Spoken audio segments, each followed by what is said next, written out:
Chapter 1. Generally speaking, Shea Thunder was a standard country bumpkin. Country bumpkin meant that he was born in the wilderness. To put it bluntly, he was an ignorant boar born in the mountains. For example, he could not eat without meat. His best talents were chopping firewood and hunting. Even when he was 16 years old, he still thought that the most beautiful woman in the world was Aunt Sophia, who was a vegetable seller in town and had a waist as thick as a wine barrel. Even though she was already a mother of 2 children, he still thought that the most beautiful woman in the world was Aunt Sophia. And his name, Shea Thunder. This name seems to have a bit of Oriental mystery. In fact, when Shea Laming was 3 years old, he didn't have a name. One day, when his father was drunk, he patted his head and remembered his duty as a father. He raised his head and looked at the sky. That day, it was summer and there was thunder. So, Shea Thunder had his own name. From this, one could imagine how irresponsible his father was. Fortunately, there was only thunder on the day of the naming. If there was a hailstorm or a sandstorm, perhaps he could only bear the name of spring sandstorm or winter hailstorm, and hide in a cave for the rest of his life in shame. At the same time, Shea Thunder was also vulgar. He thought that coarse linen was better and more durable than silk. Of course, a very important reason was that Shea Thunder was so poor that he could not afford silk. You can understand this mentality as the sour grapes mentality of not being able to eat grapes. Of course, the most important reason why he was so poor was that most of his hunting income had been used to exchange wine for the old man. The old man was Shea Thunder's father. However, when he was 8 years old, Shea Thunder knew that the old man was not his biological father. Although 8 years old was not too old, at least it was enough for him to know some common sense. At least, in terms of genetics, the old man with blue eyes could never have a son with black eyes. So, after he was 8 years old, he refused to call the old man father. As for Shea Thunder's background, the old man was not clear about it. In his own words, many years ago, on a dark and windy night, I was barbecuing in the wild. I had just finished barbecuing a pheasant and had just turned around a big tree to take a piss. When I came back, I saw you lying next to my fire with only half of a barbecued pheasant left. Do you know what was the first thought that came to my mind when I saw a tiny little guy holding a half-eaten drumstick? Every time he said this, the old man would deliberately shake his head twice, and then look at Shea Laming with a look of disdain. What I am thinking is, you brat, you can eat so much at such a young age, in the future you will definitely eat until I am poor. By the way, this old guy is an old drunkard and Shea Laming is a young drunkard. The reason for this phenomenon was that when Shea Thunder was young, he was so hungry that he cried. This shameless old man, in order to be lazy, actually took wine and fed it to the little boy. As a result, before the little boy was weaned, the old man started a plan to raise him into a drunkard. This caused the little boy's alcohol tolerance to increase to a terrifying level. When he was 13 years old, the old man could not drink as much as him. 2 years ago, this poor family could not support 2 drunkards at the same time. So, the old man very shamelessly announced a ban on Shea Thunder. By the way, one of the skills that Shea Thunder was most proud of was chopping firewood. But this was also an important reason why he despised the old man. The reason was that the old man always bragged that he was a famous swordsman on the continent. Unfortunately, Shea Thunder had never seen the old man use a sword in his life. In fact, they did not have a sword at home. Of all the things in the house, the closest thing to a sword was the black fire fork in the furnace. When they were a little older, boys always liked to dance and play with guns. In the end, Shea Thunder listened to the old man's bragging and said that he wanted to learn martial arts from him. At first, the old man put on airs, but he could not stand Shea Thunder's coaxing and pestering. Finally, he reluctantly agreed and began a painful life that lasted for more than 10 years. What standing in a stance to carry water to strengthen his muscles and bones. As for bathing in herbs that smelled so bad that it could make people faint, Shea Thunder endured it. What he hated the most was that the old man claimed to be a swordsman, but refused to teach him how to use a sword. A wandering poet once came to the town's tavern and told several legendary stories of the continent's famous swordsmen. At that time, the young Xiao Laming was intoxicated listening to the stories. Even in his dreams, he wanted to be like those proud and noble swordsmen in the stories. White clothes like snow, black clothes like iron, holding a sharp sword in his hand, quick to repay gratitude and revenge. How cool would that be, ah? But the old man claimed to be a swordsman, but the only weapon that he taught Shea Thunder to use was an axe. Don't misunderstand, it was not the axe or halberd that those legendary swordsmen used. It was the kind sold in the town's blacksmith shop for 6 copper coins. It was the standard weapon used by the villagers to chop firewood in the mountains. As for how well he practiced the axe, Shea Thunder did not know. The old man had once said that he was teaching Xiao Laming this set of axe skills. In fact, he was walking on the path of returning to the basic. Generally, people who use axes pay particular attention to accuracy and ruthlessness. The old man had said to Xiao Laming, "When you can train your axe to the level of skillful, then you will be considered home." Accuracy and ruthlessness, Shea Thunder knew what they meant. When he was 13 years old, he could throw an axe from 50 steps away and cut off the tail of a running rabbit. But in the end, how to master the word skillful was a matter of opinion. At the very least, according to the old man, he had to carry an axe that weighed more than 20 pounds and carve a flower on the tofu. This was obviously to make things difficult for him. In fact, Shea Thunder always had some doubts about the set of axe skills that the old man taught him, because the whole content of his practice every day was chopping firewood, cutting tofu, and cutting open the stomach of the prey that he hunted, separating the tendons and meat, and chopping the bones. Although he had doubts, but Shea Thunder still practiced this set of axe skills for a full 10 years. He practiced very diligently, but every time he practiced, the old man would not comment. At most, he would hold a bottle of wine and squat at the side while drinking and watching. His eyes did not show any appreciation or dissatisfaction. He was always drunk and hazy. Until more than a year ago, before the old man died of illness, he was finally willing to open his mouth and comment on his adopted son's martial arts. But at that time, the words he said made Shea Thunder think for 3 days, but he was not sure whether the old man was praising him or cursing him in a roundabout way. He himself suspected the second guess, because when the old man was sick in bed, he wanted to drink wine. Shea Thunder considered the old man's health and refused this request. It was also because the family was too poor to eat. Probably because of this, the old man was indignant. Well, that was what the old man said before he died. At that time, he looked at his adopted son with a complicated expression and sighed. "My set of army of destruction can be practiced to this extent by you, it can be considered as F*King creative. After I die, you are not allowed to touch the axe. You can use any other weapons, but you are not allowed to touch the axe.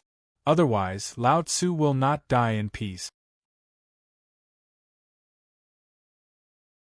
Chapter 2. In the beginning, Shea Thunder had a headache over the old man's evaluation for a long time.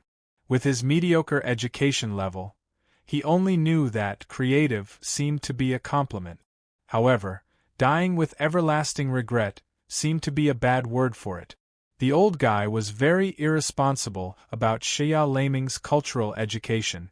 It was so simple that when Xiao Laming looked at some old books left behind by the old guy, he could barely recognize 80% of the words.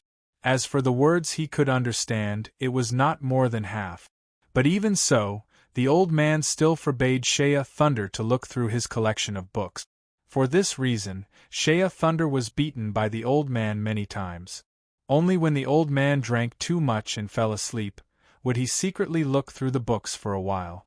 Some of the things in the books were mostly words like cavalry, turning, detour, outflanking, or some battle plans.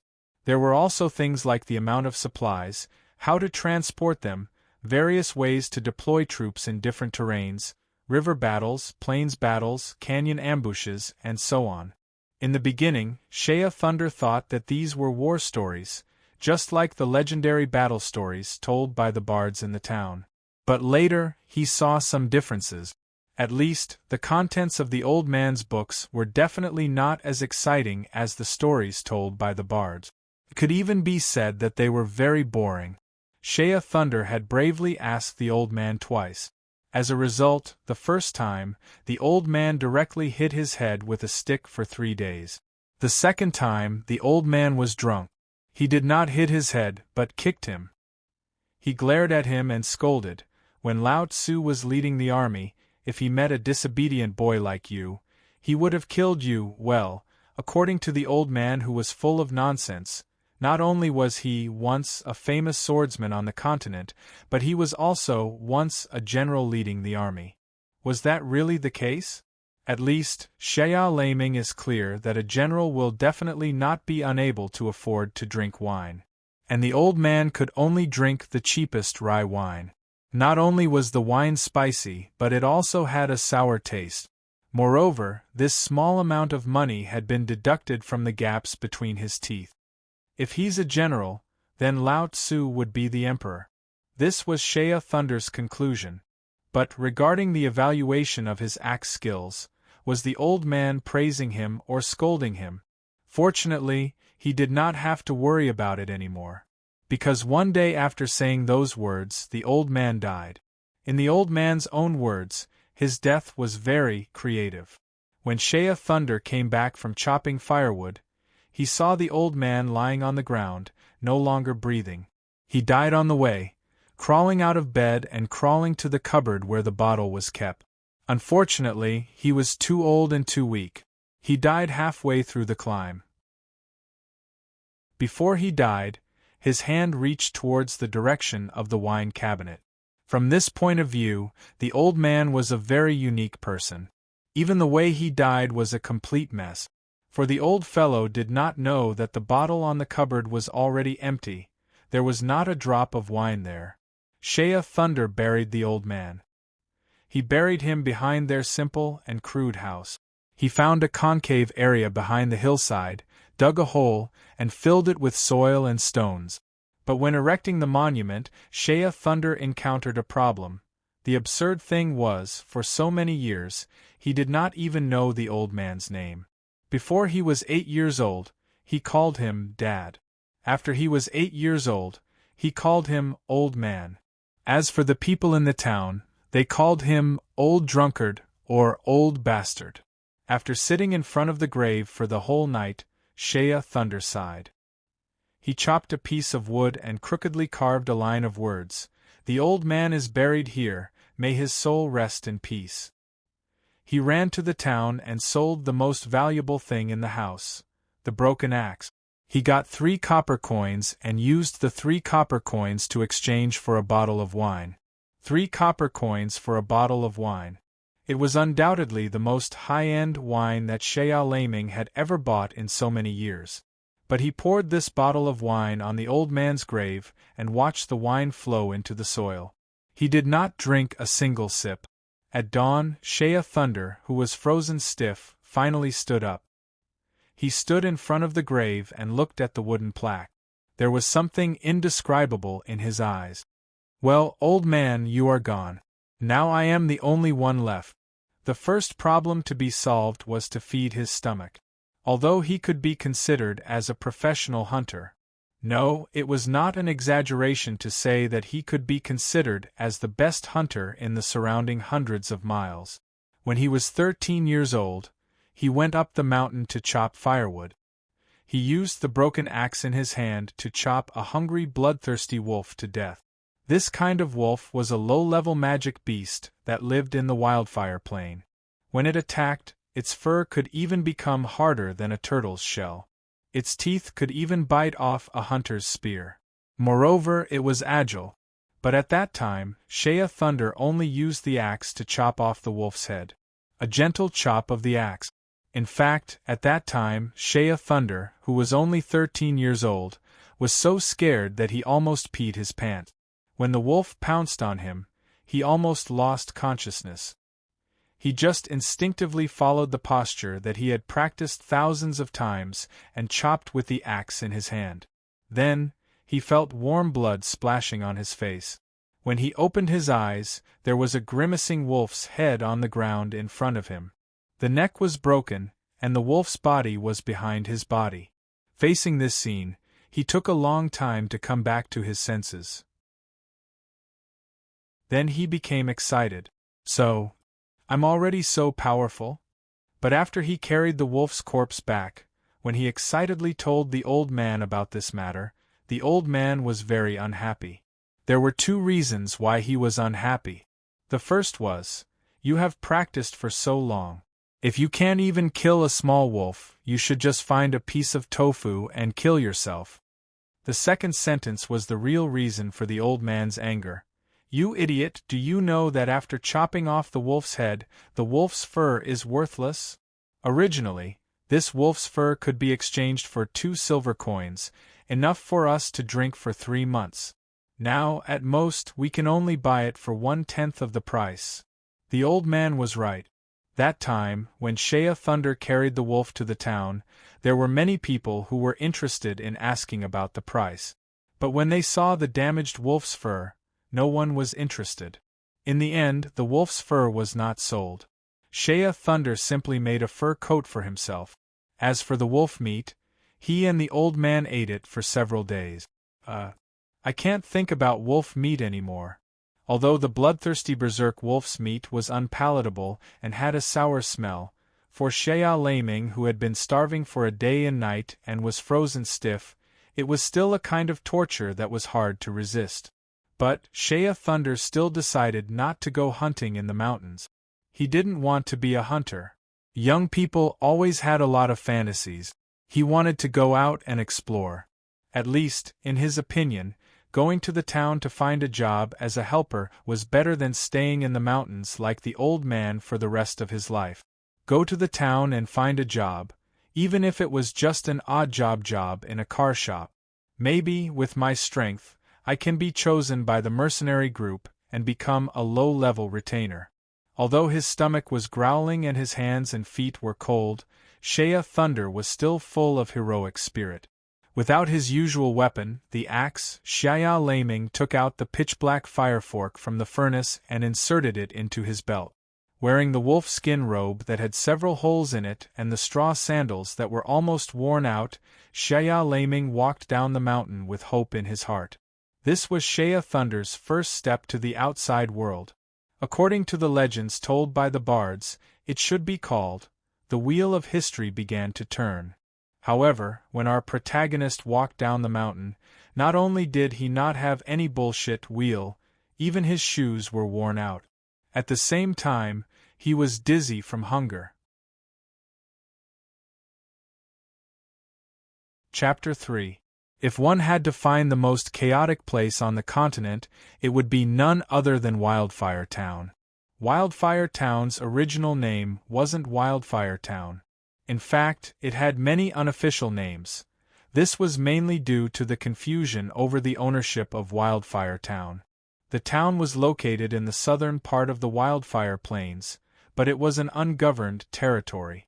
If one were to talk about ownership, then it could be said to be changing the flag of the king. The Odin Empire in the north, the Byzantine Empire in the south, and even a few large bandit groups had once been the masters of this place. Wildfire Town's location wasn't too good, but it was the most delicate point in the middle. There were no other products on the Wildfire Plains. Most of it was forests, valleys, and basins. The land here was barren, and the climate was also the strangest.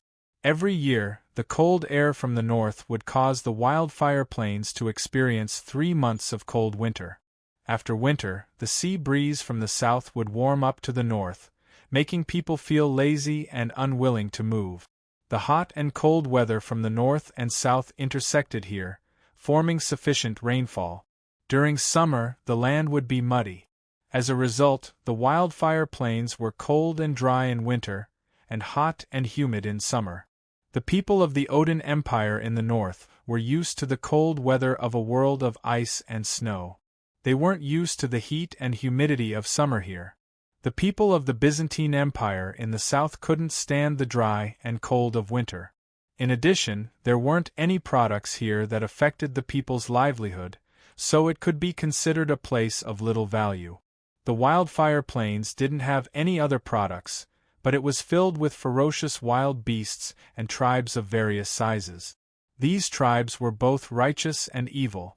When there was business, they would raise a flag and act as a mercenary group. When there was no business, they would cover their faces and run off to rob. There were also the surrounding dwarven tribes, the dirty and cowardly goblins that were as numerous as ants, and the swamp-filled forests. This kind of place would only be used as a buffer zone when the two empires were preparing for war. Otherwise, no one would bother to give it a second glance. The two empires seemed to have reached a tacit agreement. If the Byzantium occupied this area, the Odin would definitely attack. If the Odin occupied this area, the Byzantium would definitely expel them. However, neither side had the experience of stationing troops in such a godforsaken place for a long time, so as long as the other party did not occupy this area, they would just let it be. They simply turned this place into a no-man's land. As for the only town here, Wildfire Town, it had become a place where all kinds of complicated people on the continent wandered. It was a paradise for criminals, wanted criminals, thieves, robbers, profiteers, adventurers, and many other complex groups. A paradise of anarchy. This was the most appropriate description for Wildfire Town. A few days ago, several large merchant groups from Byzantium in the south suffered heavy losses due to being robbed by bandits. They raised funds and hired a tribe of mercenaries to chase away the bandit. They used this place as an important resource distribution center and announced that they would be protecting the town. Wildfire Town had everything. There were car dealerships, hotels, taverns, casinos, brothels, secret hideouts for bandit gangs, illegal black markets where one could buy many banned goods, and even the mercenary tribe's trading post. This was a paradise for adventurers. It was best for honest people not to live in this kind of place. Even a tailor in the town's tailor shop could be a fugitive wanted by both empires for many years. When Shea Thunder walked into the town, he did not attract anyone's attention. The tattered wolf-skin robe he wore made him look more like a beggar. The fire fork at his waist would at most make people think that he was a beggar with a mental problem.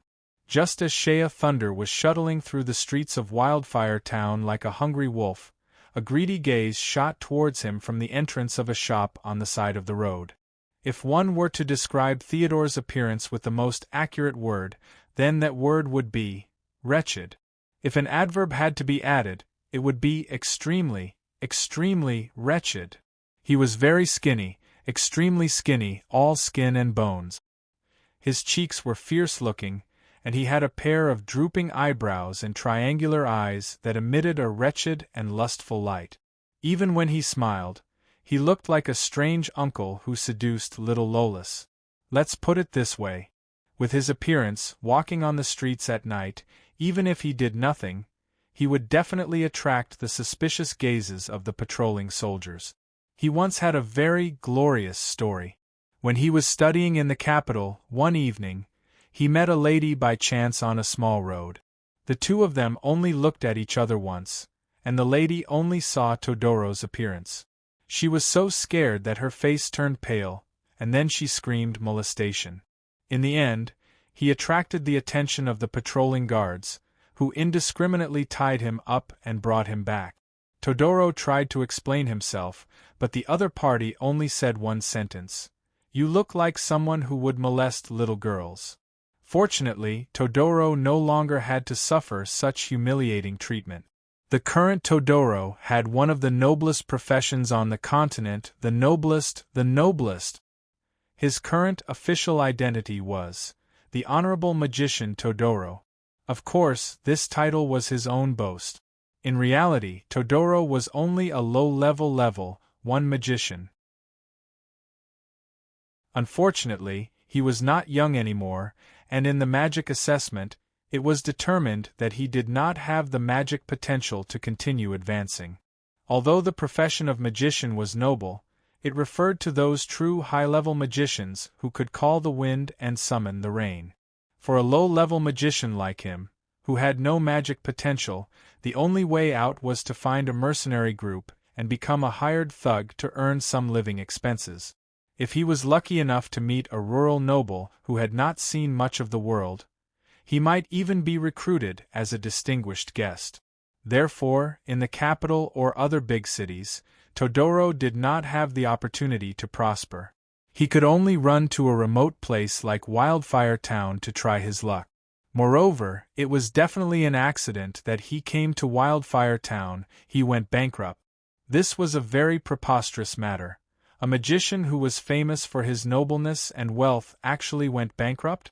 However, this matter really happened to Todoro. He accidentally found an ancient book that could greatly increase his magic power. This discovery stimulated Todoro's ambition, and he borrowed money from a merchant to buy a lot of magic materials to conduct this magic research. Then, unfortunately, his magic research failed, and more than half of the materials were consumed. What was even more unfortunate was that he later found out that the ancient book he had obtained was a fake antique forged by a relic dealer. As a magician, he was actually deceived by those despicable dealers who forged antiques. This was simply a great humiliation to Todoro. Even more unfortunate was that the merchant he owed money to was a legal organization that enjoyed the protection of the empire's laws. In order to recover the debt, they even went to the capital's magicians' guild to sue Todoro. Suing a magician for not paying back the money owed, and even brought the matter to the magicians' guild. This was simply a huge scandal that had never happened in hundreds and thousands of years. Todoro's reputation in the capital had hit rock bottom, and he became a huge joke in the magic world. Even in the capital, the fame of a small low-level magician like him had once surpassed those famous great magicians.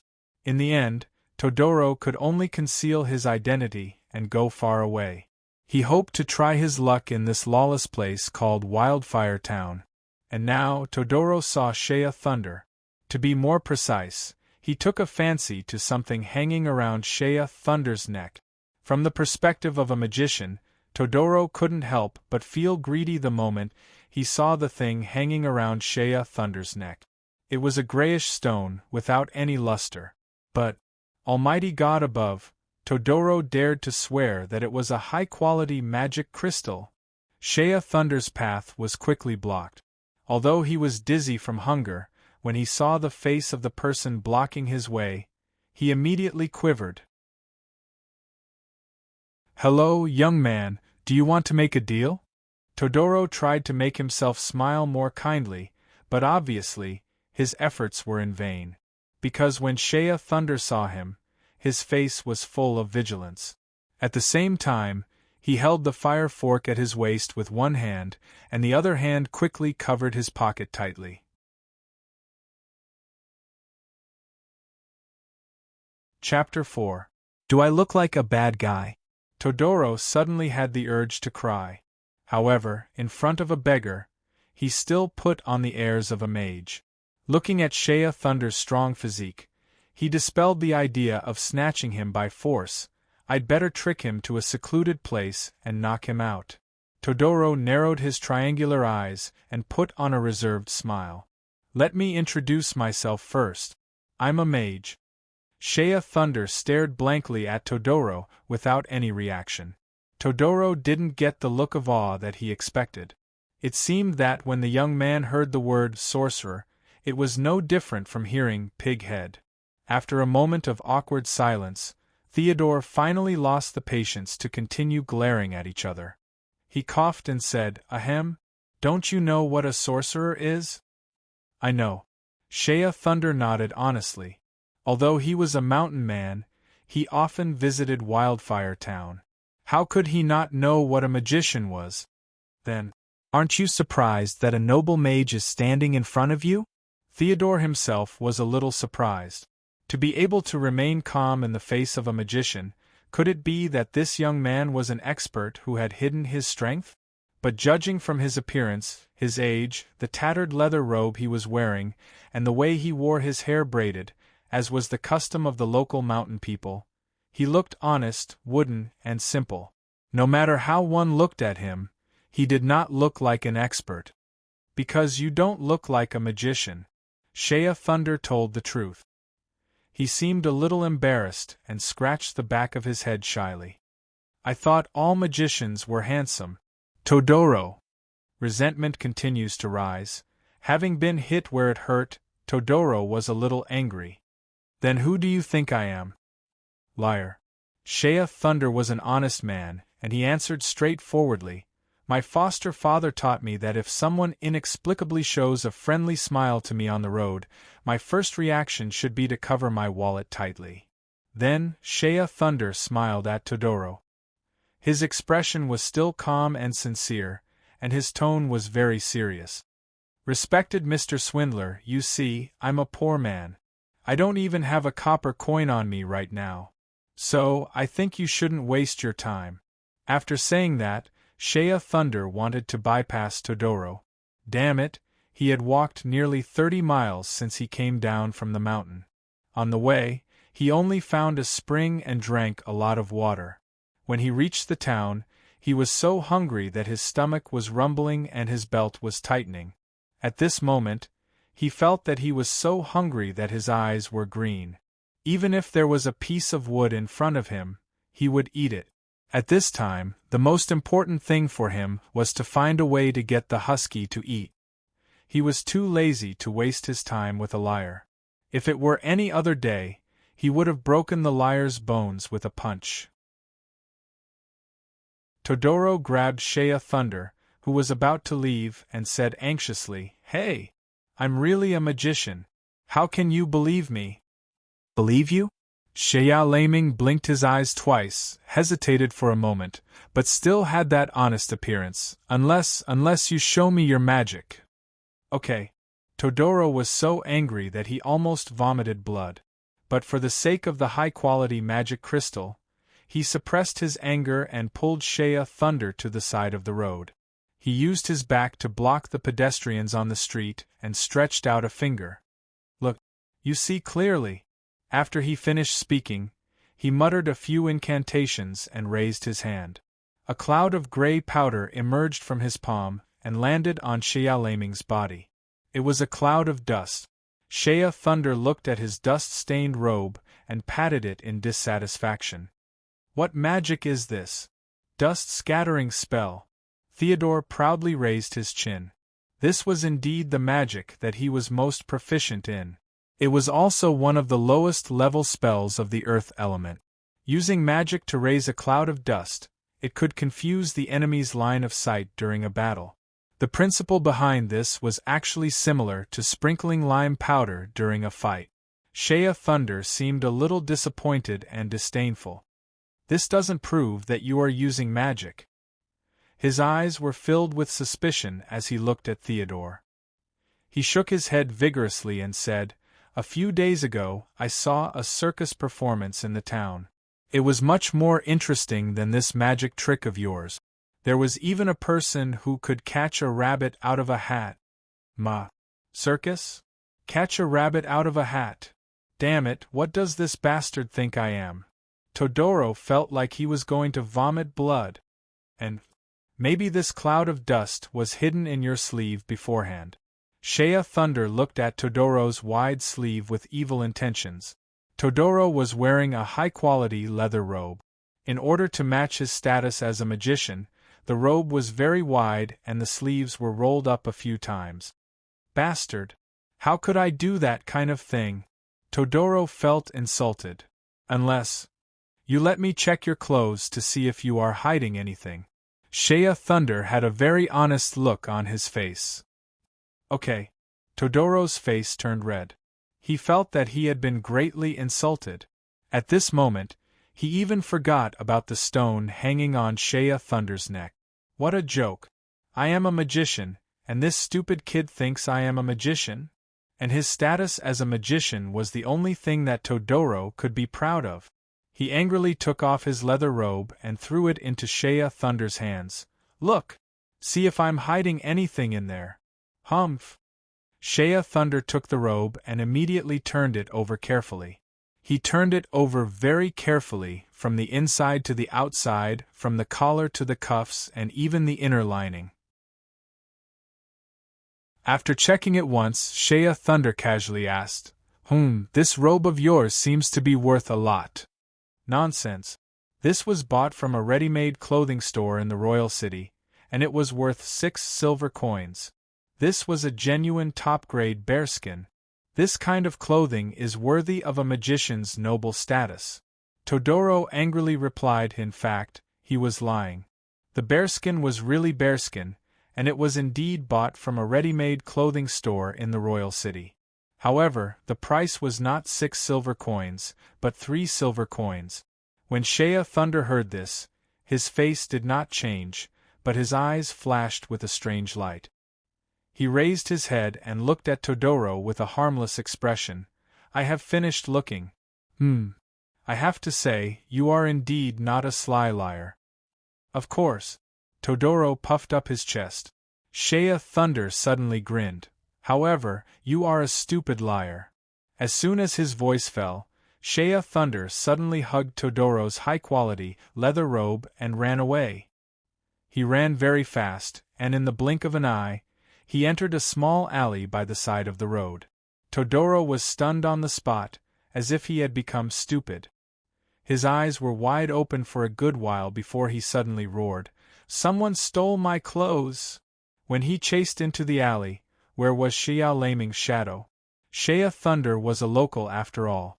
He had walked around Wildfire Town for more than 10 years and was familiar with the terrain. How could a foreigner like Todoro compare to him? In one breath, he ran for 2 Street. After confirming that no one was chasing after him, Xiao Laming stopped and stood under a big tree on the side of the road of the medical department.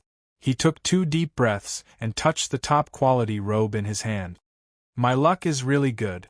I just entered the town and I already met a stupid liar from outside. Today's lunch will be settled." Shea Thunder's face revealed a happy smile, and then he hugged the leather robe and walked to the nearest shop by the side of the road. After a while, the robe became a few copper coins, and then it became a few meat patties in a small shop by the side of the road. The meat patties quickly entered Shea Thunder's stomach.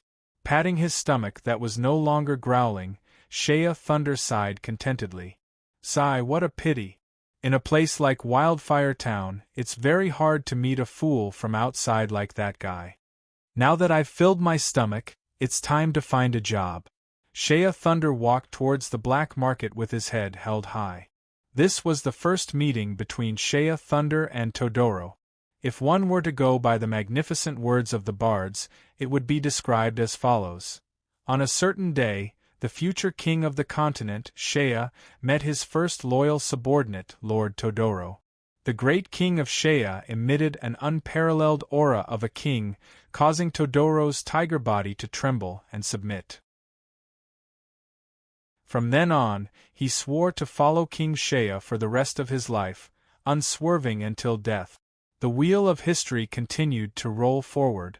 However, there was still a difference between the truth of history and legends. At this moment, our Todoro's tiger body was indeed trembling. However, it wasn't because he submitted or was moved, but because he was angry. "Bastard brat, don't let me meet you again." Todoro's face turned green.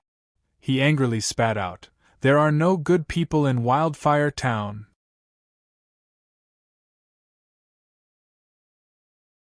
Chapter 5.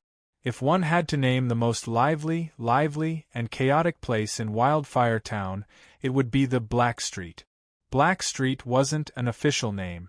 In reality, both the Byzantine Empire and the Ottoman Empire had only occupied Wildfire Town for a short period of time, so short that they didn't even have the time to register all the streets and buildings in Wildfire Town. In comparison, the people of the Ottoman Empire, who were even more ignorant, didn't even count the population. Black Street was a conventional name. It was located on the western side of Wildfire Town, the street closest to the outskirts of the town. This street used to be wide, and it could be considered the widest street in the town. It could accommodate 2 horse carriages traveling side by side. Even in the Byzantine Empire, this kind of street was only standard for some big cities, let alone this kind of remote village. However, it was, originally, able to accommodate 2 carriages side by side, if there weren't so many peddlers occupying the road. All sorts of strange things from all over the continent were gathered here. Anything you couldn't imagine could be found here. Of course, if you wanted to buy something, no matter how rare or strange it was, as long as you came to this dark street of Wildfire Town and hung a buy sign, in less than half a day, there would definitely be a few fellows in dirty robes with unclear faces and sneaky expressions running up to you and asking how much you were willing to pay. These people weren't swindlers, nor were they beggars. They were the contacts of some mercenary tribes. On Wildfire Plains there were many large and small tribes. The large ones had over 1,000 people, while the small ones had over 100 people. Some of these tribes did the work of mercenaries, but most of them were gangs of thieves. It was very difficult to distinguish between these tribes as mercenaries and thieves. It depended on their mood. The Byzantium people had a saying that the difference between a mercenary group and a gang of thieves was this: if you hire mercenaries as bodyguards, then you can pay them afterwards. If they are in a bad mood, not only will they take your money, they will also rob you. At this time, they are a gang of thieves. Of course, this saying was strongly resisted by the Royal Capital's Trading Guild, because the Trading Guild had repeatedly stated that only registered mercenary groups were legal and proper. These regular mercenary groups abided by the rules. Those mercenaries and robbers were all illegal gangs. However, it was precisely these gangs on Wildfire Plains that helped them a lot. They dared to accept any job and were willing to do any job. If you offered enough money, they would even dare to risk their lives to buy slaves, such as capturing dwarven slaves. Regular mercenary groups wouldn't do such a thing, but these underground gangs. How much money would you be willing to pay? Although the natural environment was harsh, it had to be said that Wildfire Plains was a place full of business opportunities. This was the buffer zone between the Byzantium Empire and the Odin Empire. It was also the only trade route between the two empires. Odin's merchant group and Byzantium's merchant group had to pass through here if they wanted to do business in the other country. The Wildfire Plains was vast and had a vile geographical environment. There were dangers everywhere. To the north of Wildfire Town was the blue basin of the Wildfire Plains. This was the territory of the dwarves who were violent, and reclusive. If you were a human merchant group, it was best not to get close to that place. Otherwise, your skull might be made into lacquer and hung on the shelves of a certain shop on the Black Street. Only a few merchant groups that had established trust with the dwarves could get close to the dwarves' territory and do business with them. If the dwarves could be said to be abiding by the rules, as long as you didn't go over, they wouldn't provoke you, then the gnomes were the ones that gave people a real headache. These fellows were like ground rats. In the northern part of Wildfire Plains, they multiplied in nests. These things were true bandits. They robbed everything: food, clothes, and things to use. They would even eat anything. If you were unlucky enough to be caught by them, then congratulations. Your flesh would be dried, your bones would be ground into powder to make soup, and your hair would be woven into blankets by the gnomes. All in all, the gnomes possessed an excellent quality that even humans lacked: frugality and simplicity. Trading through the Wildfire Plains was very dangerous, but at the same time, it was very profitable. The Byzantine Empire produced excellent armor, weapons, horses, cows, sheep, oars, works of art. The Northern Odin Empire produced the highest quality furs, all kinds of crystals, and all kinds of sculptures. The Odin people had always been a synonym for boorish and ignorant people, but it was this ignorant country that possessed the world's most brilliant carving technique. This made the Byzantine Empire's carving artists unable to raise their heads. However, to express their disdain, the Byzantium people explained that the Odan people's lives were divided into 3 parts. A third of the time was spent fighting, a third of the time was spent on mating, and a third of the time was spent on carving and praying. However, this kind of business could only be done by those extremely powerful merchant groups. And if those small merchant groups wanted to do this kind of business, they had to be willing to risk their lives. Of course, there were also many people who were willing to risk their lives in the face of huge profit. At the very least, more than half of the people who came to Wildfire Town were here with the dream of getting rich. And every once in a while, there would always be 1 or 2 lucky people who narrowly escaped death through the Wildfire Plains and arrived at the other party's country. Their trade was successful and they became rich overnight. This stimulated even more people to come to Wildfire Plains with the dream of getting rich. There was a saying on the Wildfire Plains: "Go outside the town, take a shovel, and shovel the earth out of the wilderness. The bones of adventurers would be buried underneath." When Shea Thunder walked into the Black Street, his back was ramrod straight. This was mainly because he had already filled his stomach, thanks to that idiot swindler from outside the city. The Black Street was no different from before.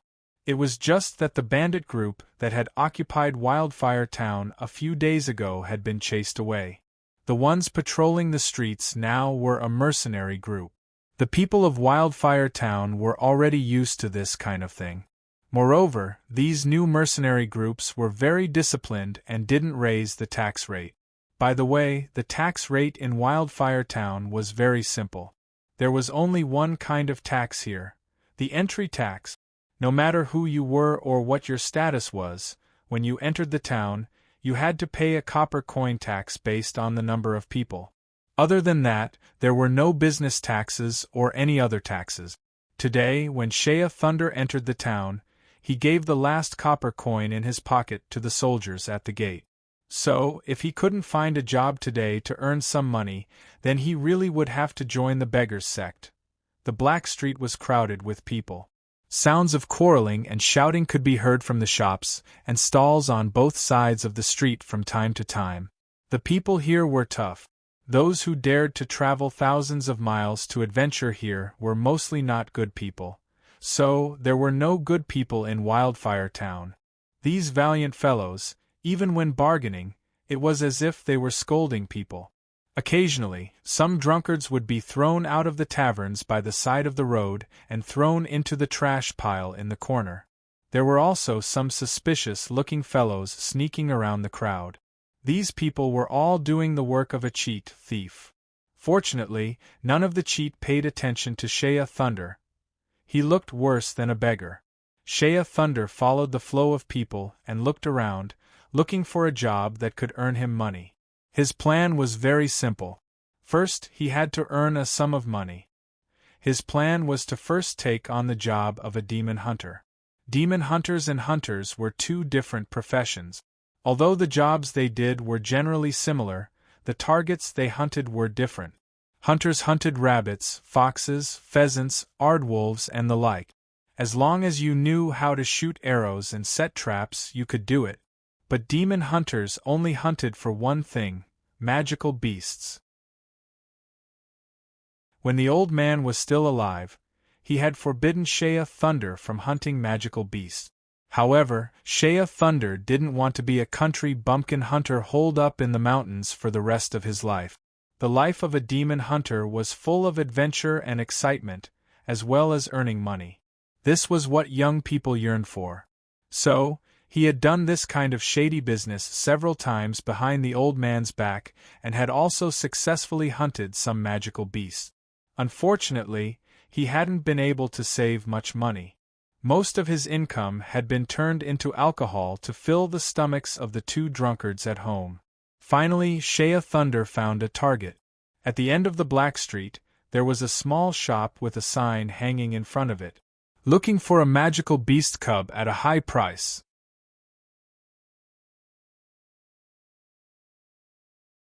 Chapter 6. When Shea Thunder walked into the shop, There were no other customers in the shop. There was only a skinny old man sitting behind a shelf. Although Shea Thunder's clothes were tattered, he wasn't discriminated against.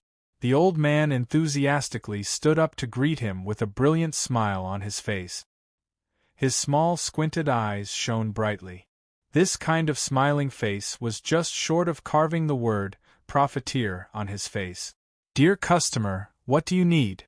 We have a batch of high-quality tobacco that has just arrived. It's all personally grown by the real Zakuta tribe.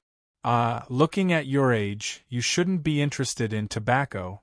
Looking at your tall and strong physique, you must be an outstanding warrior. We have high-quality weapons made by Thor's hammer. What do you need? Is it a good sword, or do you need some defensive equipment? I guarantee that our goods are all authentic products made by the dwarven craftsmen. There are absolutely no imitations." Thor's hammer? Come on. Shea Thunder had been in Wildfire Town for so many years. How could he not know the morals of these profiteers? The whole world knew that the weapons made by the dwarven craftsmen were the best. The dwarves believed in the Thunder God, so almost half of the weapon shops on the continent were named Thor's Hammer, claiming that they used dwarven craftsmanship. Shea Thunder believed that there must be high-quality weapons made by the dwarves on the Black Street. However, those genuine goods were all very precious. These profiteers definitely wouldn't casually take them out in front of a ragged brat like him. Seeing that Shea Thunder didn't speak, the old man stroked his beard and squeezed out a smile that all men understand. "Perhaps you need to buy some special medicine? The shop has its own pharmacist, who can make all kinds of special potions, especially those that can make you sleepy after taking them. It's really the best equipment for traveling, killing, robbing. Dear customer, what do you need?" Shea Thunder had already looked over everything in the shop. He first saw an air-dried sheepskin hanging in the shop. It was a contract. There were 2 signatures below the contract. One of them was probably the mark of the merchant group that this shop belonged to, while the other belonged to the large mercenary group that currently occupied Wildfire Town. This contract represented that this shop had signed a contract with the current occupant of Wildfire Town. While receiving the protection of the mercenary group, they also had to abide by the rules of Wildfire Town. If they violated anything, the injured party could run to the protector of Wildfire Town for arbitration. This could be considered a legal identity. This was something that had to be clarified first, because there were quite a few shady shops on the Black Street. There were no good people in Wildfire Town. Hee. "I came in because I saw the buy sign outside," Shea Laming said. His accent was the local dialect of Wildfire Town. The old profiteer's enthusiasm immediately decreased by a lot, but he was still very polite, which made Shea and Lei very happy. At the very least, he didn't judge a book by its cover and appeared more professional. "Judging from your accent, you're a local." The old man smiled. "Are you a demon hunter?" Hearing this question, Shea Thunder couldn't help but touch his robe that was full of holes and the fire fork at his waist. Perhaps some demon hunters would dress more simply, but there was absolutely no demon hunter in this world who would use a fire fork to fight a ferocious magical beast. Shea blushed slightly, but he still forced himself to nod. Yes. The old man purposely acted as if he didn't see Shea Thunder's tattered robe and fire fork. His eyes didn't even move in the slightest. "Very well, then you're here to make a purchase? The requirements are on there. Do you have any other questions?" The request was written very clearly on the sign. "Looking for a magical beast cub. Requirements: lion cub. Characteristics: white fur. Requirement: no limit. Price: 5 silver coins per cub. Validity of commission: 30 days. No questions. If possible, let's just sign the contract." Shea Thunder tried to act experienced. The old man carefully looked at Shea Thunder's face and sighed. "Young man, I hope you understand what you're doing. I can see that you're a martial artist, but Lion beasts are not ordinary beasts. Moreover, it's almost winter now. In this season, in order to store food for the winter, the magical beasts are very difficult to deal with. What's more, any beast will be extremely fierce when its cub is threatened. I know what I'm doing. This is not the first time I've done this. Shea Thunder tried to straighten his chest. But thank you for the reminder. The old man regained his calm. He turned around and took out a contract from the drawer behind the shelf. He threw it on the table in front of Shea Thunder and looked at him. You can read, right? Do you need me to read it to you? No need. Shea Thunder looked over the contract. There were no problems. Sign your name at the bottom and leave your fingerprint. The old man narrowed his eyes at the young man. What's your name? Shea. The young demon hunter's answer was very vague. Because he felt ashamed of this name, he didn't say his full name. Shea? A strange name. What's your surname? The old man asked. Shea Thunder looked at him and didn't answer. The old man smiled and didn't ask any more questions. Many of the people in Wildfire Town had wanted posters on them. It wasn't strange that they didn't say their full names or even their real names.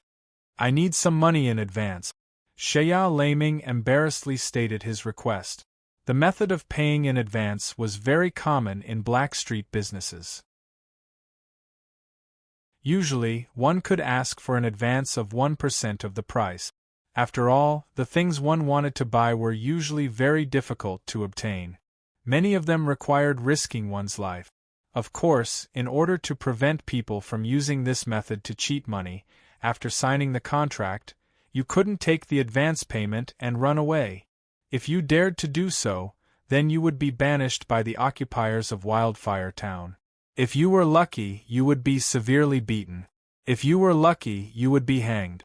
Unless you never came to Wildfire Town again. Of course, if you died in the process of completing the mission, you wouldn't need to pay back the money.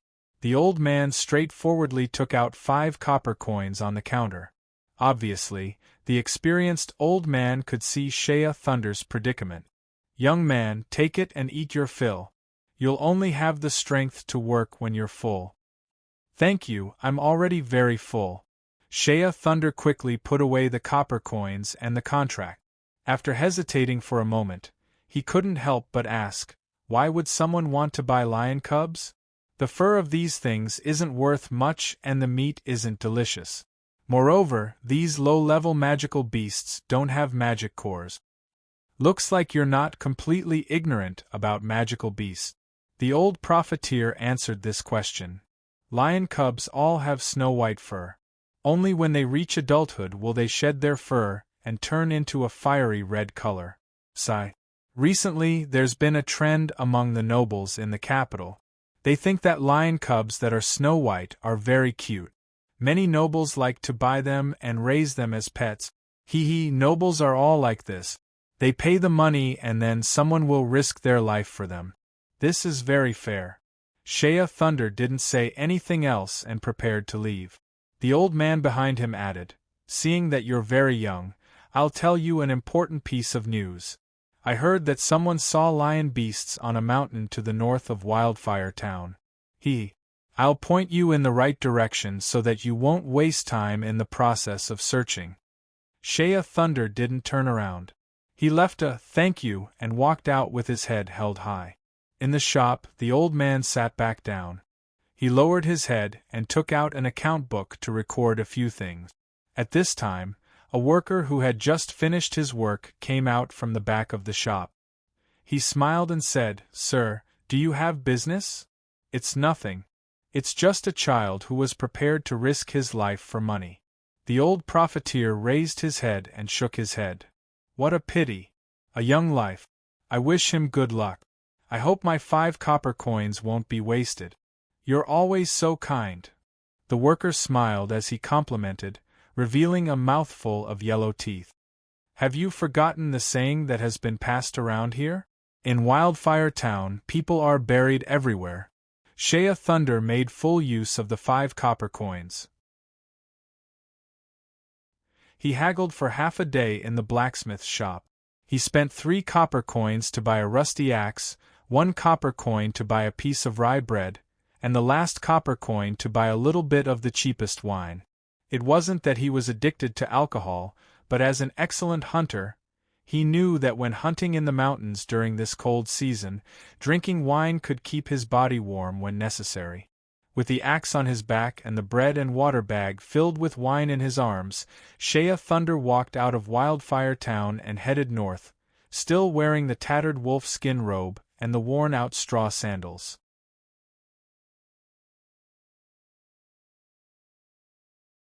Chapter 7. To the north of Wildfire Town, the terrain gradually became flat.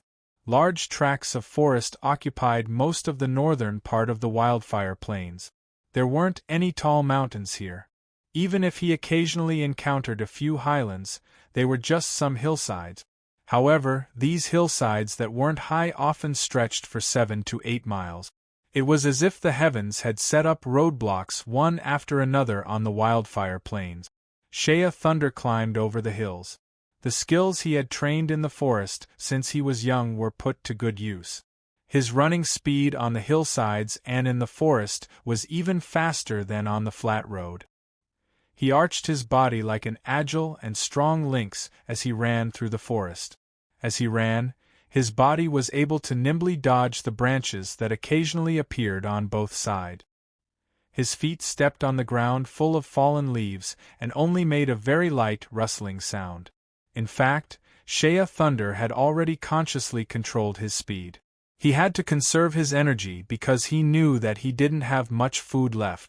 Such a large piece of rye cake, no matter how frugal he was only enough for him to eat for 2 days. Fortunately, in the evening, he dug out the nest of a long-beaked beast in the forest. This kind of long-beaked beast was one of the few ordinary wild beasts that lived on the Wildfire Plains. This kind of thing was about the size of a small dog. It liked to burrow in the soil, causing its fur to be slippery. Its limbs were short and its movements were slow. Its mouth was long and flat with a sharp tip. This kind of thing liked to stick its sharp mouth into the soil's wormholes to eat insect eggs. This long-beaked beast was very unlucky to have met Shea Thunder. Shea Thunder skillfully tied a rope and pulled it out of its nest. Then, it became Shea Thunder's dinner. The meat of the long-beaked beast was very unpleasant to eat. It had an extremely unpleasant earthy smell. However, to the poor Shea Thunder, in such cold weather, being able to eat a mouthful of meat at night was already a great pleasure. It wasn't that he didn't have any ideas about other wild beasts. For example, if he brought back a deer, it might be more delicious. However, he knew that he needed to conserve his energy right now. It was best not to have any ideas about those large wild beasts. At noon the next day, his luck came. Shea Laming found a silly reindeer in the forest. This stupid thing's antlers were entangled in a patch of thorns, and it had been struggling for a while. Shea Thunder cheered and rushed forward. He did not intend to kill this guy. Instead, he took out a rope and tied 2 knots. He carefully tied the knots around the antlers and the neck of the deer. Then, he pulled the antlers out from the thorns. As soon as the deer was freed, it panicked and tried to run away. However, Shea Thunder saw the opportunity and jumped onto the deer's back. He pulled the rope in his hand as if he was riding a horse. Clearly, this was not the first time he had done something like this. He was very skilled in controlling the deer. The deer was pulled back and forth by him a few times before it finally obeyed. Shea Thunder very carefully used the reins in his hand to control the direction of the deer's run. Then, he hugged the deer's neck. The deer ran with Shea Thunder for an entire morning. At noon, Shea Thunder finally spared the exhausted and pitiful guy. However, he still used the end of the fire fork to poke a small hole in the deer's body. He let out a bit of deer blood, and then used some herbs he picked from the forest to paste the wound on the deer's body. Only then did he let the guy go. After a few mouthfuls of deer blood, a wave of heat quickly rose from his stomach. This heat quickly spread throughout his body. Even though the surrounding wind was cold, he still felt warm. Shea Thunder judged the direction and confirmed that he was about 200 kilometers away from the north of Wildfire Town. However, the direction was not due north, but rather a bit to the west. He could not continue forward. If he continued forward, he would be close to the dwarves' territory. Shea Thunder did not want to throw his life away. Going east was not good either. There was a wilderness to the east. That was the territory of the goblins. Those field rats were even harder to deal with than the dwarf. According to the information that the old profiteer on the Black Street had told him, the lion beast should be in the nearby forest. Perhaps it was a bit to the west. It was time to make some preparations. Shea Thunder crouched and walked in the forest for a while. Finally, he found a few croaking black mud frogs beside a small swamp. These mud frogs were very similar to toads and had a sack on their back. These little things were all idiot. They did not know how to move at all. They only knew how to squat beside the swamp and croak all day long. Even if you went up to catch them, they would not move at all. Shea Thunder found a sharp branch and took some of the mud frog's sack from the back of the mud frogs. This thing was not very poisonous, but it could make people feel numb. Basically, many hunters who were familiar with the forest knew about this thing. Many old hunters were used to using this thing as a painkiller when they suffered external injuries. Shea Laming once again found a tall pine tree and stepped on dozens of hard and sharp pine needles that had dried. Then, he found a thin branch and pulled out the branches without damaging the bark in the slightest. While doing these things, his hand movements were meticulous and gentle, extremely skilled and dexterous. This was also thanks to the dead old man who taught Shea Thunder the axe skills. If you were to carve on tofu with an axe that weighed more than 20 pounds, after a few years, you would also be able to train a pair of skillful hands. Using the rolled-up bark as a blowpipe, the pine needles were stained with the poison of the mud frogs. This became a set of blowpipe darts. Shea Thunder even smeared a little bit of the mud frog's poison on his fire fork and axe blade. Then he tied his trousers with a rope and began to patrol the forest. Less than a meal's time after he left the swamp, suddenly, there was a rustling sound in the forest in front of him. This sound immediately alarmed Shea Thunder. His eyes lit up. Could it be that my luck is so good? He immediately held the axe in his hand and carefully crept closer. At the same time, he held the fire fork in his other hand, ready to throw it like a javelin at any time. It must be known that the temperament of a lion beast can be very fierce. When he was about 10 steps away from the shrubbery, Shea Thunder smelled a faint smell of blood. He was somewhat puzzled and hesitated for a moment. Then, he quickly grabbed a stone from the ground and threw it over. Bang! The stone was thrown into the shrubbery and a muffled sound was heard. Then, he heard a soft humph. It seemed to be somewhat unclear, but it also carried a hint of pain. A human?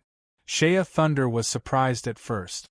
Then, he took a few steps forward and used the fire fork to pry open the shrubbery. Behind the shrubbery, there was a person on the ground. This person was wearing a good-quality leather robe. His body was curled up into a ball and his hands were hugging his head. His head was bleeding and blood was seeping out from the gaps between his dirty fingers. Clearly, this was the result of the stone he had thrown earlier. Shea Thunder heaved a sigh of relief and said in a bad mood. He stared at the person on the ground and shouted, "Hey, brother! Do you know that people can scare people to death? Fortunately, I did not throw the fork just now. Otherwise, you would have already died." The person held his head and whimpered in a low voice. It seemed to be something like, "So painful." Shea Thunder walked over in a bad mood and said, "Nonsense, of course it hurts when your head hits a stone. Is there something wrong with you? Why are you hiding in the shrubbery? I almost mistook you for a magical beast. You almost caused me to kill someone, do you know that?" He walked over and suddenly saw the person's left leg. A round steel trap was tightly biting onto his calf. This trap was made of iron and its mouth was filled with sharp iron teeth. The person's injury was not light. He was wearing thick leather boots, but his boots had been pierced through. The wound on his left calf was badly mangled, and there was a pool of blood on the ground. Clearly, this was a trap set up by a hunter. For some unknown reason, this unlucky person had stepped into it. Seeing this scene, Shea Thunder was dumbfounded. Using a stone to smash someone was already very immoral, let alone a heavily injured poor thing? This time, even Xiao Laming felt somewhat apologetic in his heart. Thus, he quickly ran over and helped the poor thing up. Then, he used all his strength to grab the trap and pulled it open. Finally, the poor thing let out a miserable scream as Shea Thunder rescued him. He propped his body up and moved him back. However, the moment he was freed, he began to struggle violently. Both his hands desperately pushed Shea Thunder and he vaguely shouted, "Let me go, I will not go back with you even if I die." Shea Thunder was dumbfounded. After being thrown off, the person immediately jumped up. He did not know where his strength came from, but he wanted to run away. After running for 2 steps, Shea Thunder could not help but shout, "Hey, wait a minute! Go away, I will not go back even if I die." No, I mean, before Shea Thunder could finish his words, he heard a shrill scream, "Ah!" It was mixed with the sound of the iron spring closing. Unfortunately, that pitiful creature once again stepped into the trap just now. This time it was his right leg.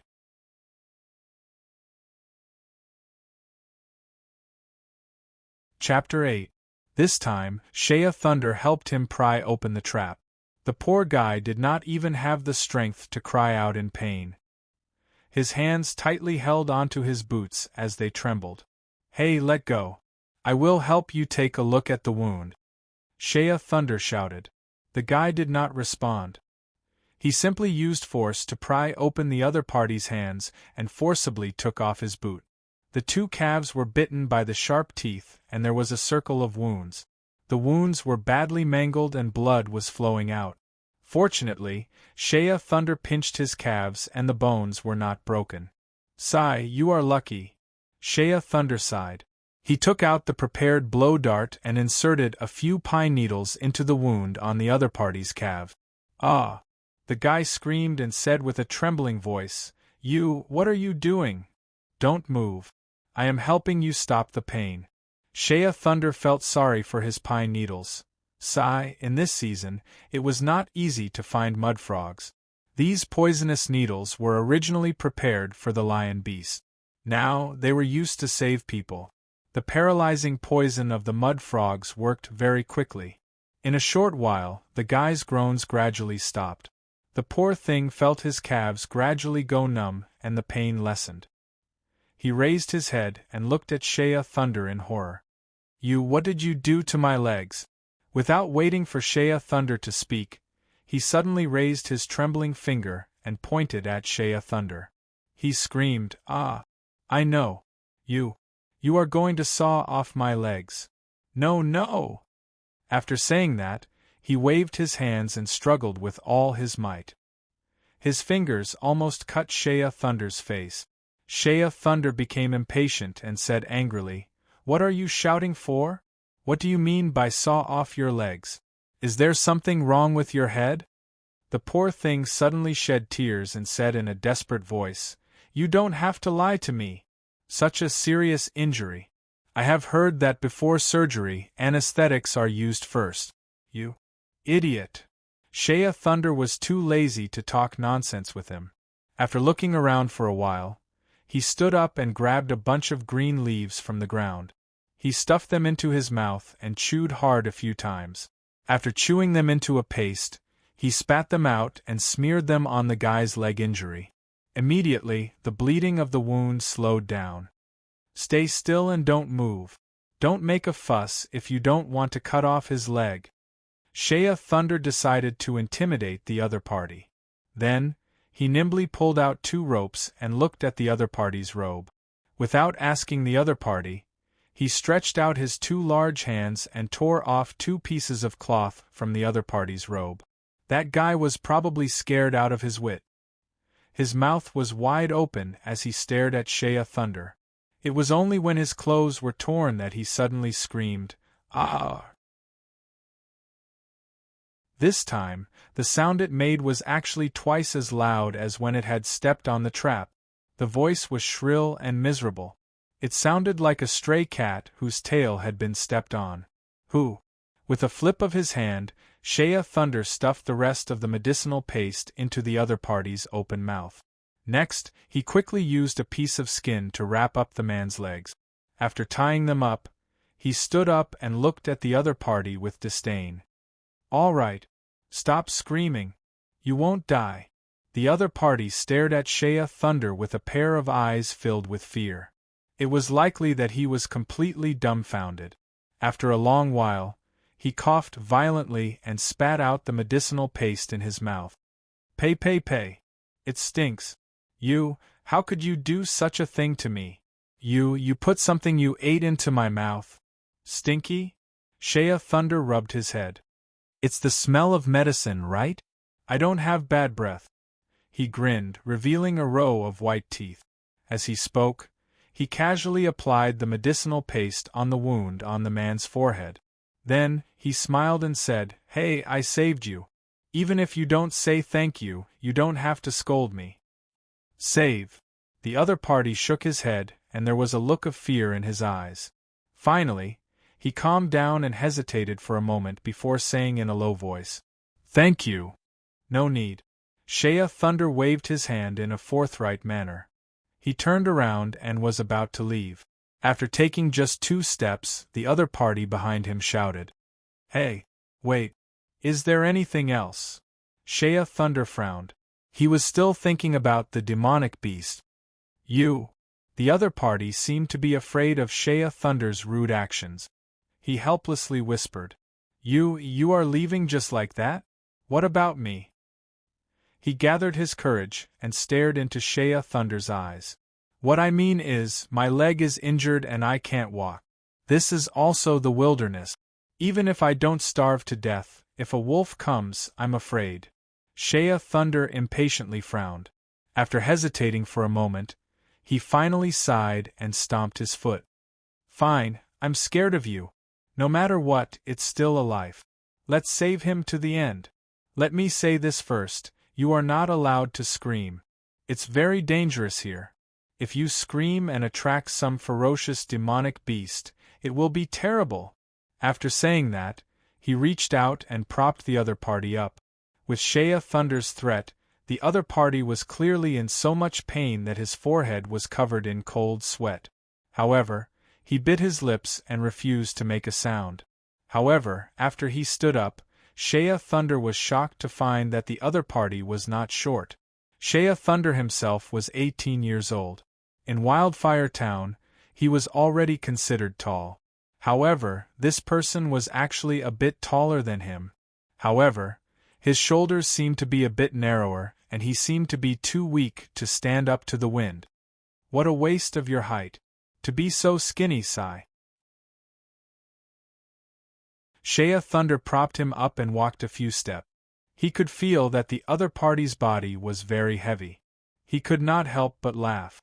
"Haha, although you are skinny, you have muscles in your bones. You are quite heavy. You are the heavy one." The other party could not help but retort. After a pause, he could not help but ask, Am I really that heavy?" This strange fellow did not seem to be too worried about his injuries. Instead, he was very worried about his weight. After propping up this poor thing whose head he had smashed open, they walked for half a day.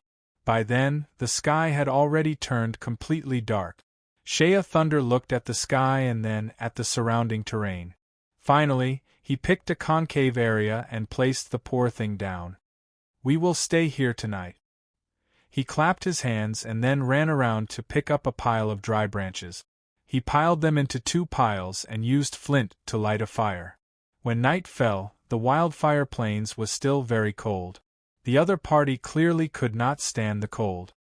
He could not help but move closer to the fire. This action caused Shea Thunder to have another evaluation of him, a spoiled fellow. Yes, this fellow was clearly not some adventurer who came to the wildfire plains to make a fortune. Looking at his appearance, he could not bear hardships. He was afraid of pain and cold. His temper was also very strange. Moreover, his clothes, the leather robe he was wearing, with Xia Laming's eyes as an experienced hunter, he could tell at a glance that it was made of top-quality black goat skin, and even that pair of broken boots were made of top-quality deer skin. After wiping away the blood and dust on his face, this fellow revealed his original appearance. His skin was white and smooth. It was obvious that he had never suffered hardship. Even his hands did not have a single callus. Also, why were his eyes so big? Why was his mouth so small? Xia Thunder stared at the poor thing for too long. The other party seemed to be a little uncomfortable. He tried his best to shrink his body and looked back at Xia Thunder with a vigilant gaze. Oh no, this guy can't have seen my appearance and have bad intentions towards me. Yes, that must be it. If he dares to bully me, I will fight it out with him. A certain person was secretly vigilant. He clenched his fists and stared fiercely at Xia Thunder. That fierce gaze caused Xia to be at a loss. I say, why are you staring at me like that? Is there something on my face? Xia touched his face. It's nothing. The poor thing avoided his gaze. However, right at this moment, a gulp sound entered their ears. Xia Thunder was stunned. Then, another gulu-gulu sound was heard. The poor thing's face immediately turned red. He lowered his head. The frog's croaking sounds are so strange tonight. Xia Laming deliberately looked around. No, it's not a frog. It's my stomach. The poor thing fiercely clenched his fists and said, Hey, don't tell me, don't you eat dinner? Xia Thunder laughed. He pulled out a piece of rye cake from his bosom. He tore off a small piece and threw it over. His face was smiling, but his heart was pained. This cake was originally only enough for him to eat for 2 days. Now that there was another person, he was afraid that he would have to find a way to find food tomorrow. It seems that the old man was right. Being a good person comes with a price. The poor thing grabbed the black and hard cake. He held it in his hand and looked at it carefully. However, he did not move his mouth. Xia Thunder could not stand it anymore and said, Hey, don't you know that cakes are for eating and not for looking at? What did you say? The poor thing exclaimed, This thing is for people to eat? Xia Thunder was angry. Nonsense, if it's not for eating, then it's for pooping? The poor thing was speechless again. He blushed and stared at Xia Thunder. Either you eat it or you starve to death. Anyway, this is the only thing I can eat. Xia Thunder was dissatisfied and said angrily, Do you know that you're holding 1/10 of all my belongings in your hand? Bah! If you don't eat it, give it back to me. As he spoke, he reached out to grab it. The poor thing was suddenly anxious. He had never seen this kind of rye cake. Seeing that Xia Thunder was about to grab the food, he quickly grabbed it and bit it hard. Just one bite and it was ruined. He was really starving. He had not eaten for a day and a night. With his status, he had never eaten anything in his life. Therefore, he used all the strength he had in his life to bite it. At the same time, this kind of rye cake was originally rough and hard. In order to preserve it for a long time, it had been fermented until it was dry and hard. In addition, it was currently winter and the weather on Wildfire Plains was cold. This thing had long been frozen like a stone. Crack! A crisp sound rang out. When the poor thing opened his mouth, the hard cake was intact. However, a snow-white tooth fell out of his mouth and onto the ground. After a moment of silence, a sorrowful cry rang out. Whoa! My tooth! This was the first time Xia and the poor thing met. Unlike all the romantic stories, when they first met Xia, the poor thing not only had his legs broken, but also had his head smashed by Xia. What was even more tragic was that he had lost a precious front tooth.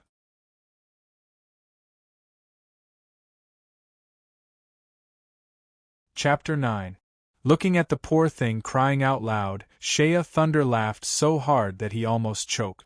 He hugged his stomach and rolled on the ground. This evil laughter stimulated the poor thing, and he quickly burst into tears. He threw the biscuit away, grabbed the tooth and held it in front of his chest, and cried his heart out.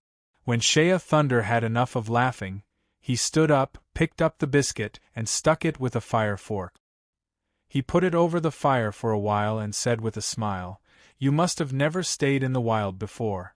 To eat this, you have to first roast it over the fire until it becomes soft." Seeing that the guy was still crying, Shea Thunder touched his head and said, "Hello, don't cry. Isn't it just a tooth? A man losing a tooth is nothing." After a pause, he continued to comfort him. "I think you are a noble, right? You must be very rich. Why don't you find a good craftsman when you go home and have a gold tooth inlaid? There is a tavern owner in our town who has 2 gold teeth. Every time he smiles, his mouth is filled with golden light.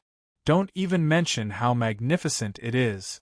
It would have been better if he didn't comfort him, but when he mentioned the gold teeth and the mouth filled with golden light, the poor thing felt so sad that he almost cried himself to death. Shea didn't care about him and continued to eat the softened biscuit in big bites. After thinking about it, he finally left a small corner for this poor guy. "Hey, let me remind you. If you don't eat now, the next meal will be tomorrow at noon." After saying that, Shea Thunder stood up and rummaged through his cloth bag for a while. Finally, he took out something that was as hard as a coal ball. From a distance, the poor thing smelled an unpleasant stench. He couldn't help but cover his nose. Shea Laming walked around the periphery of the camp and carefully crushed the coal ball into powder and sprinkled it around. Then he patted his hands and came back. He didn't wash his hands and just casually rubbed his hands on his clothes. Then he stepped on the fire with his feet and put out the ashes. The ground under the bonfire had been roasted until it was boiling hot. Shea Laming laid down, and under the roasting of the hot air, he comfortably breathed a sigh of relief. He turned over and muttered, "Good night." His butt was facing the pitiful worm, and not long after, his snoring was like thunder. "This bastard, he didn't care about me and just went to sleep?" The poor thing was angry. Half of it was because of his teeth, and the other half was because he was angry at this rude guy. This bastard, could it be that he was blind? Hearing Shea's snoring sound, the poor thing finally stopped feeling sad. However, he couldn't help but feel hungry. He finally picked up the corner of the black biscuit left by Shea and took a small bite. His teeth still hurt. The rough texture of the black biscuit was really hard to swallow. However, he was really hungry. No matter how hard it tasted, it was still food. After stuffing the biscuit into his mouth, the poor thing choked and rolled his eyes. While he was beating his chest in a flurry, he suddenly saw that the despicable guy had turned over and was looking at him with a pair of eyes full of mockery. The poor thing was stunned. He spat out a mouthful of biscuit on his clothes and coughed so hard that he almost stopped breathing. "You must be a person who is used to living a good life." Shea rested his head on the cloth bag and laughed while crossing his legs. "Hey, where are you from?" The poor thing stared fiercely at this guy. Your hair is brown. You should be from Byzantium. But you are very tall. Most Byzantium people aren't as tall as you. Only the Odin people in the north have this kind of body. But your accent is also very strange. You are speaking Byzantium, which is an official language.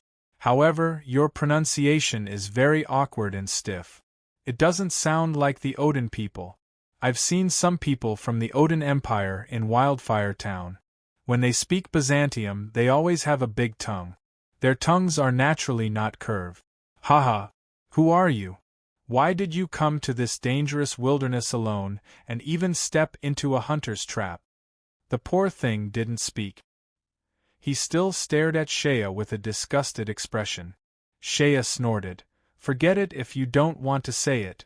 I guess you must be a wanted criminal. Haha, are you being hunted for some crime? Is that why you don't dare to say your identity?" Don't worry, I'm not a bounty hunter.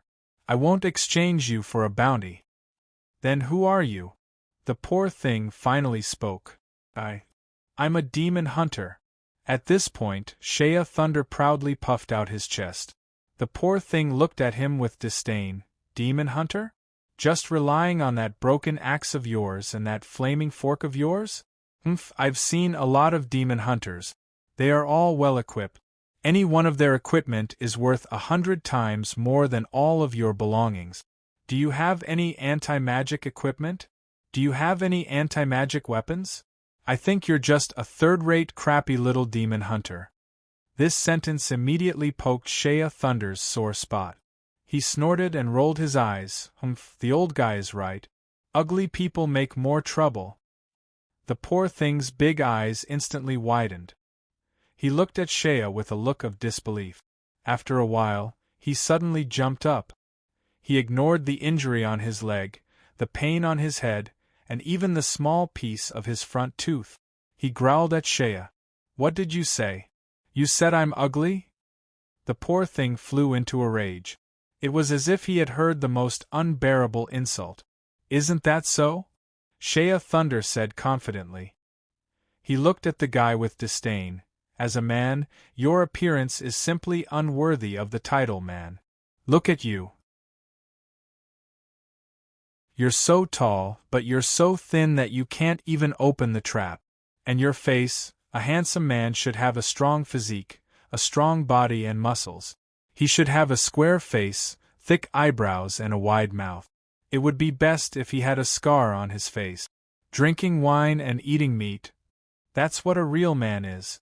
God, please forgive this poor country bumpkin. Obviously, as an inexperienced kid, his standards of beauty were distorted to a large extent. No, it should be said that it was all thanks to that dead old guy. Because that old guy, in order to establish a dignified and tall image in front of his adopted son, said that his appearance was the standard of the most outstanding handsome man in the world. Vulgar, majestic, scarred, and able to eat, drink, and sleep. Although Shea grew up in Wildfire Town, a place full of evil, and had cultivated some basic shrewdness, it had to be said that in some aspects, he was really naive. The poor thing's mouth was wide open. This time, it wasn't because he was angry, but because he was stunned by this guy's absurd words. As for you, as a man, it's really a waste. If it's a woman... Shea blinked.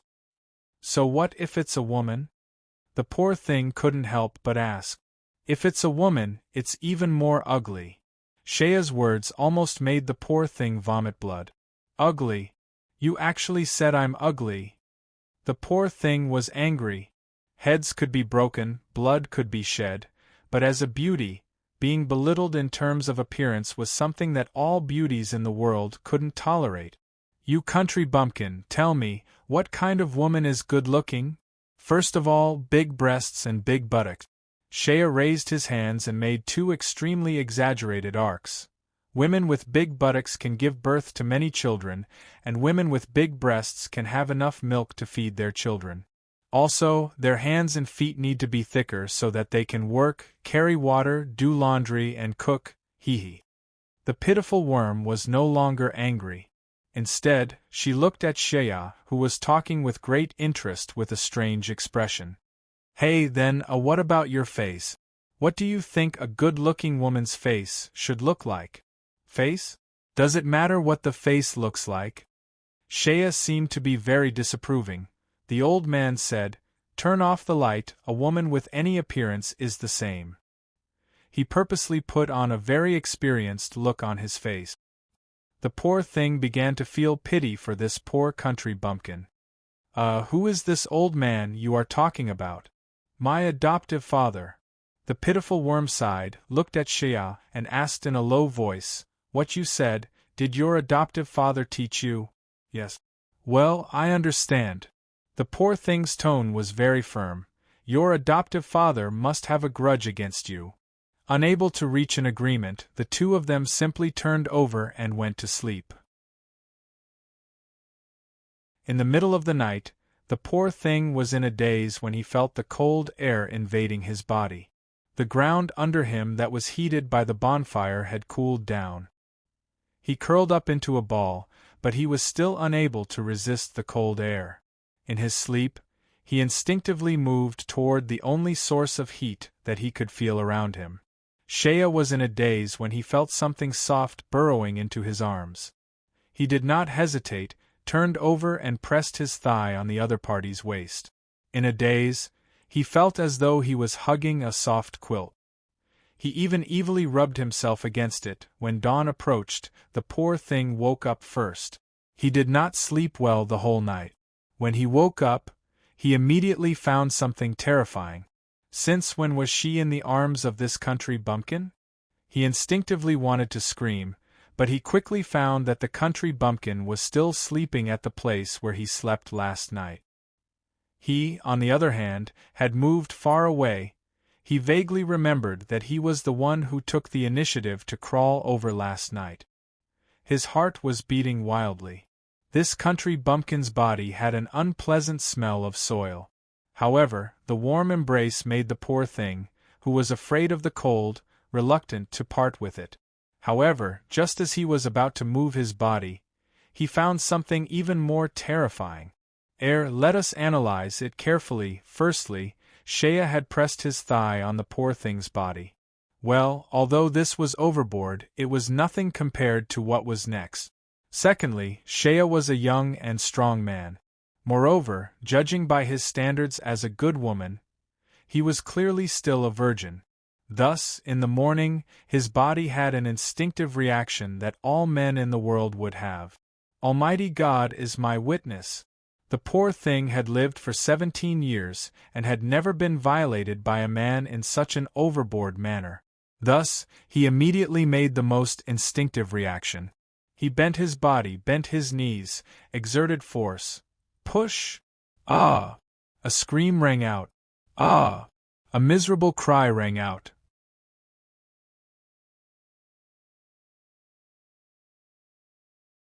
Chapter 10. In the morning, Shea Thunder's body was bent like a big shrimp when he moved. Fortunately, the two of them were lying down and hugging each other in the morning, which was not suitable for exerting force. The poor thing was also not very strong. Otherwise, Shea Thunder's career as a demon hunter would have changed to another great career, castrating. The poor thing did not feel good either. Attacking a demon hunter who had been practicing martial arts for more than 10 years, even in his sleep, Shea instinctively fought back. The result was that the poor thing was injured again. His big eyes were hit with a pair of black circles. However, after a short and fierce conflict, the two of them did not mention this matter again. The poor thing did not dare. After all, it was such a shameful thing. Just thinking about it made him feel unbearable. As for Shea, he felt disgusted. Waking up in the morning with a pillar supporting the sky was not a shameful thing. On the contrary, according to the education he received from the old man, it should be a very glorious thing. However, facing a man with a pillar supporting the sky, he actually dared to hit me. Those men can't wait to kneel down and kiss my skirt. And this bumpkin actually dared to hit me. The poor thing thought angrily. Disgusting. Too disgusting. I actually hugged a man and got into heat. God! Shea Thunder was crying in his heart. The poor thing silently tidied up his clothes. Shea began to pack his bag. He then picked up a sturdy stick and threw it in front of the poor thing. Here, this is your walking stick. You can walk by yourself today. I won't help you. This proposal was tacitly agreed by the two of them. At least for now, whether it was the poor thing or Shea, they really did not want to touch each other's body. But just as the poor thing picked up the stick and stood up, suddenly, Shea's body in front of him suddenly tensed up. Then, a dangerous expression appeared on his face. He suddenly jumped and threw himself on the poor thing. Then, the two of them rolled on the ground. Ah! The poor thing shouted, his heart suddenly panicking. Could it be that this guy has seen through my true colors and his beastly nature has erupted? But just as this thought passed, the bumpkin on top of him let out a painful groan. There was a fishy smell in the wind. Before he could get up, he heard a bone-chilling woo-woo sound coming from the side. The pitiful creature tilted its head and saw a bloody mouth. Its sharp fangs were still stained with blood, and its long tongue was covered with fur.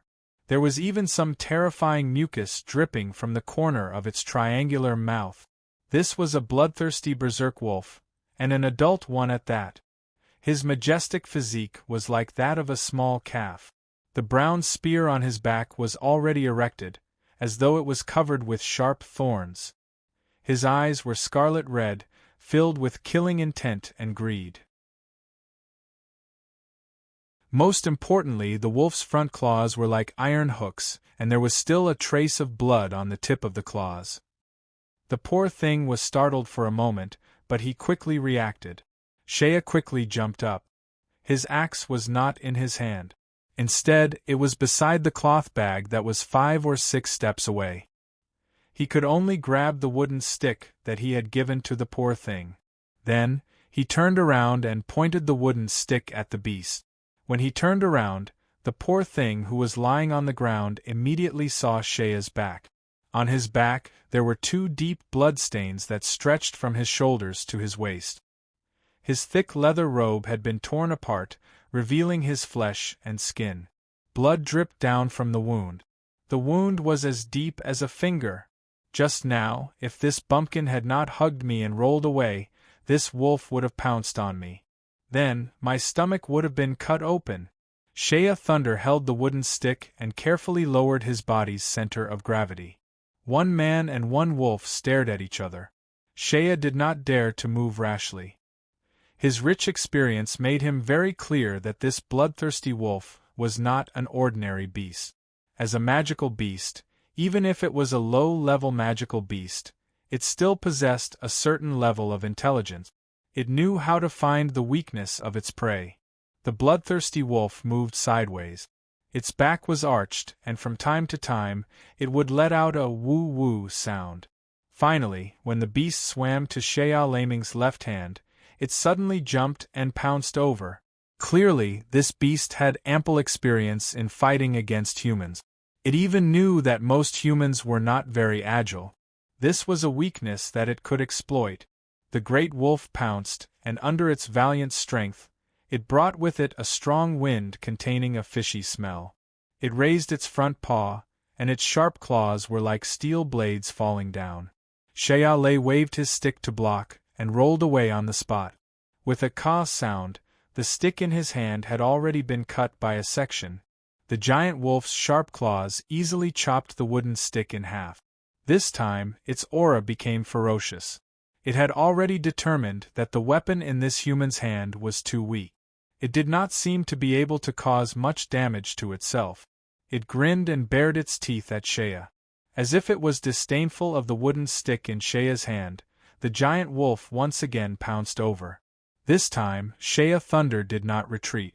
Instead, he let out a low growl and leapt forward. One man and one wolf were in midair. Seeing that the giant wolf's claws were about to land on Shea's body was in midair. Like a fish in water, he suddenly twisted his waist and performed an unimaginable twisting motion. With just a sliver of distance, he dodged the giant wolf's claws and hugged the wolf's head from the side. One man and one wolf rolled on the ground. After rolling a few times, the ashes of the extinguished bonfire were sent flying. Shea Thunder had already pounced onto the giant wolf's back. Seizing the opportunity, he clenched his left fist and punched the giant wolf's nose. With a bang, this punch smashed the giant wolf's nose bridge. Shea was very clear that as long as it was a canine-type animal, the nose was its weak point. His heavy punch immediately caused blood to flow out of the giant wolf's eyes. The giant wolf howled and its body suddenly bounced up. Its calf-like body immediately shook Shea and flipped him over. Then, it turned its head and bit. Shea Thunder only felt that the fangs in that bloody mouth were already pressed against his neck. In an instant, he felt a chill at the back of his head. In a moment of desperation, he used the half of the tree stick in his hand to push it up. With a crack, the tree stick was easily bitten off. Shea hurriedly used all his strength to roll away. There was only a quarter of the tree stick left in his hand. The giant wolf got up and shook its head. Its nose was already crooked to one side. It stared angrily at Shea. The man and wolf confronted each other again, moving sideways. Shea's hand reached for his waist, and pulled out the rope from his waist. When the giant wolf adjusted its pace and pounced again, Shea immediately dodged and twisted his waist to pounce forward. His movements were extremely fast, and he pounced behind the giant wolf. At this moment, the rope in his hand was already wrapped around the giant wolf's head.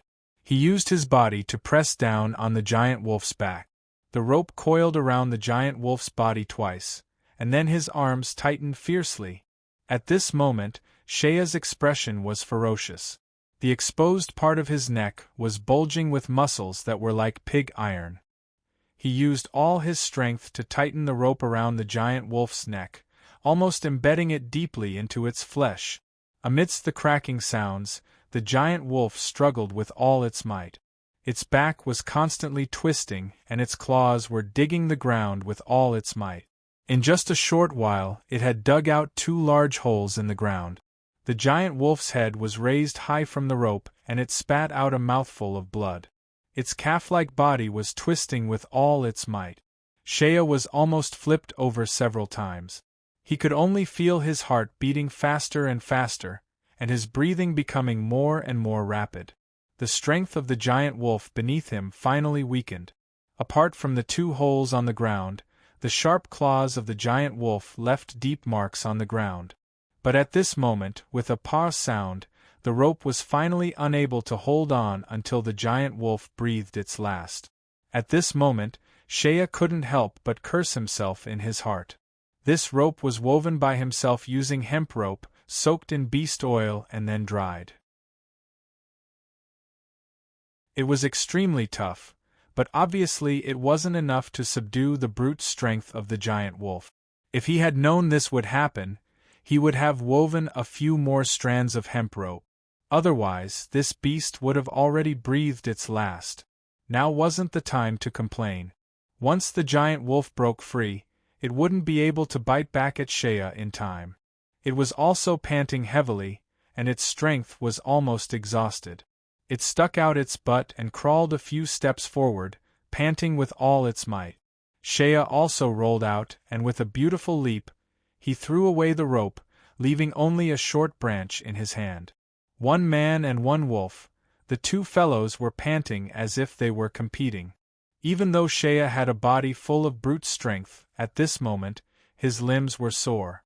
After all, he was only 18 years old, and the one in front of him was a bloodthirsty wild wolf.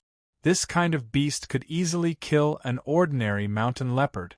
Shea's gaze was fixed on his left side 7 to 8 steps away, where his axe was.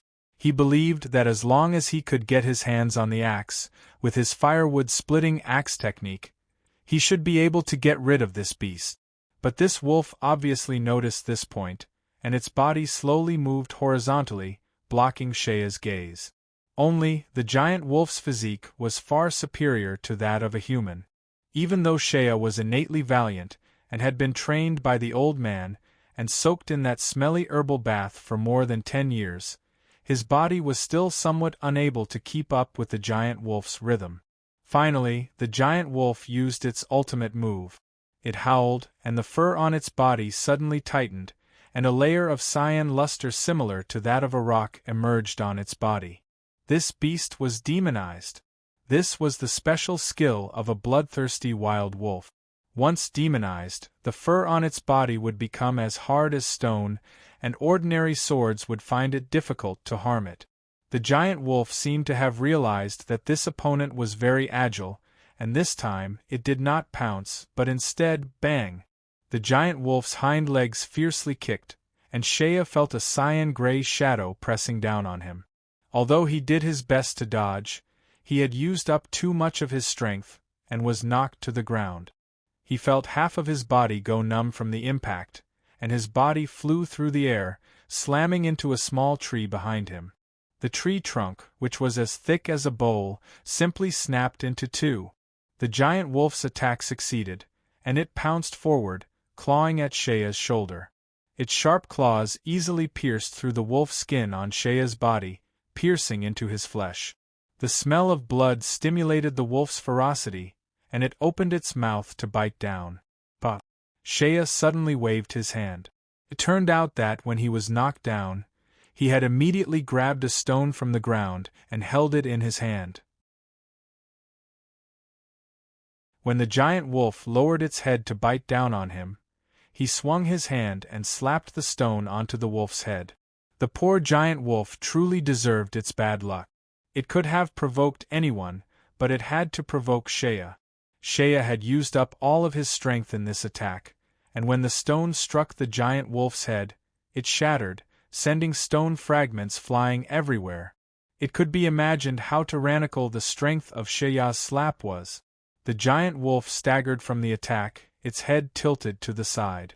It opened its mouth, and two of its sharp fangs were broken off, falling to the ground. Shea had already used all his strength to climb up, his right hand still tightly gripping the small section of the tree branch. He quickly flipped over, and viciously stabbed the tree branch into the giant wolf's back. With a "pu-chi" sound, the tree branch pierced through the giant wolf's ass, and a full 2/3 of it was stabbed into it. After receiving this fatal blow, the giant wolf's body suddenly trembled, as if it had been electrocuted. It raised its head and let out a miserable howl that could shake the heaven and earth, and make ghosts and gods weep. The sound shook Shea to the point that he couldn't help but feel dizzy. The giant wolf struggled to stand up, but it quickly fell down. After struggling for a few times, it was finally unable to move. Before it died, it turned its head, and bitterly glared at Shea, before finally closing its eyes unwillingly.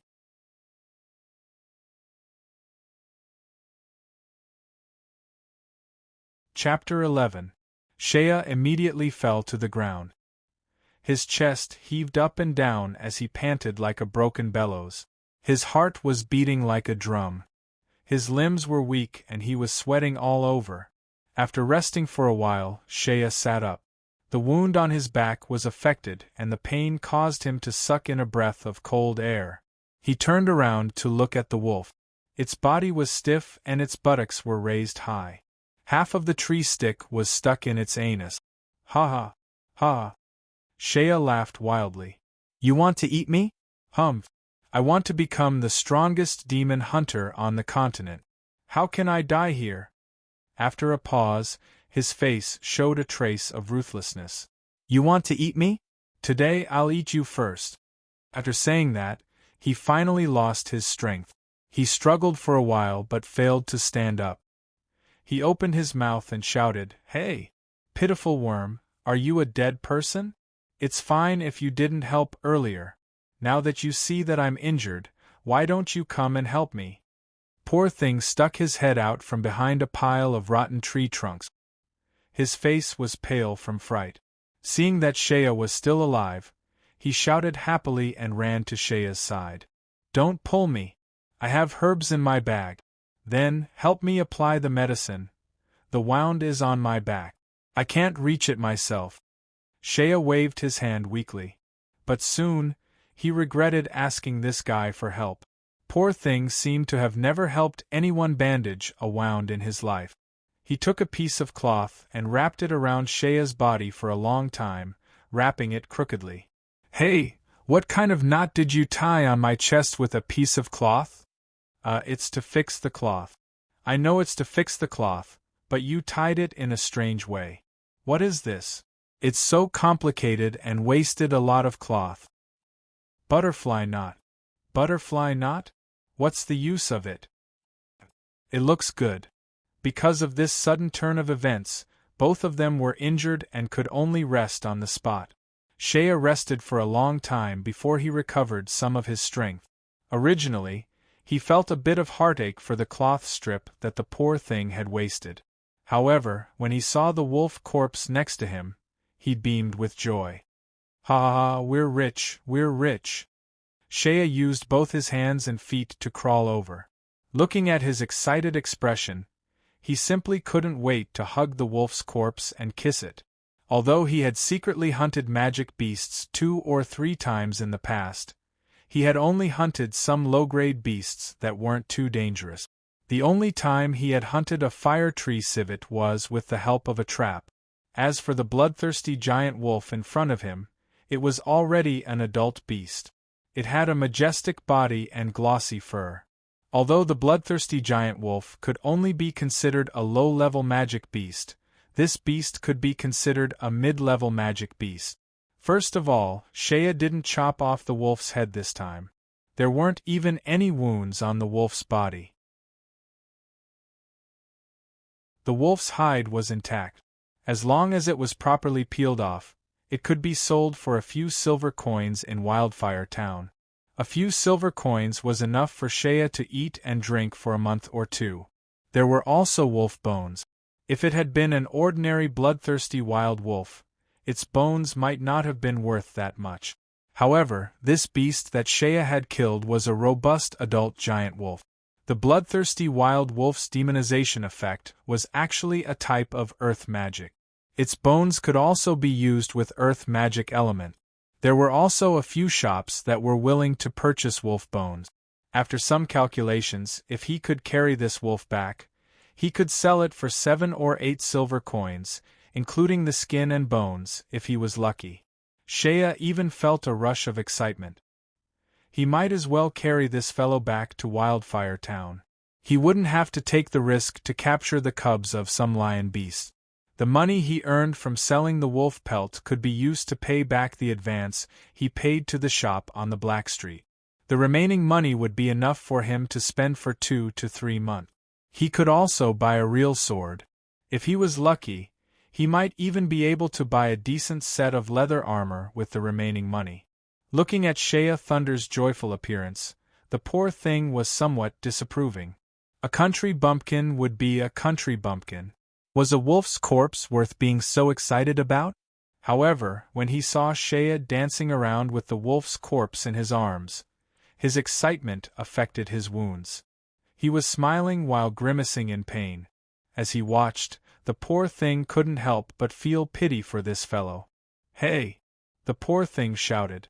When Shea turned around, the poor thing's face had already turned red. Thank you for saving me again. No need to thank me.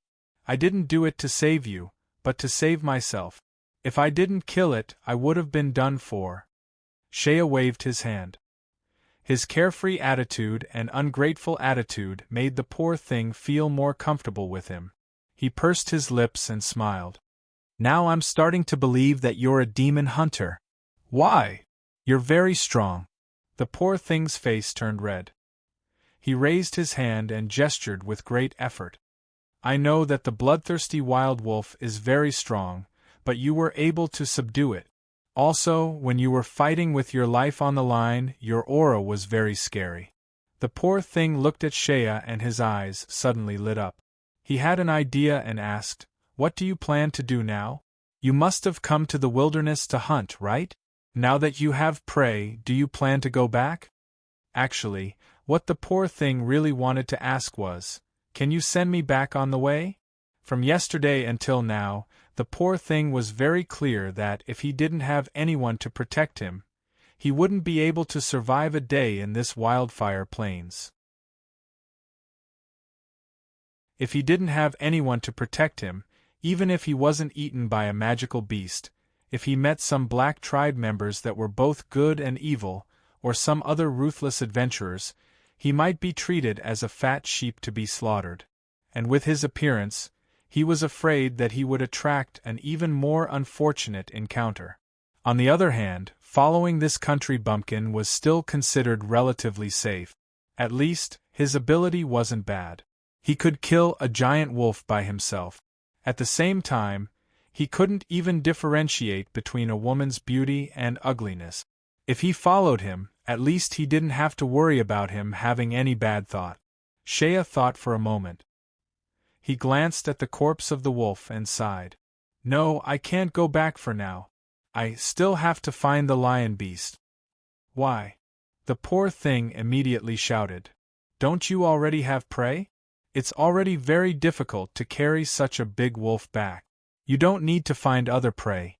Actually, the poor thing's real intention was, I don't want to accompany you to wander around this dangerous wildfire plains.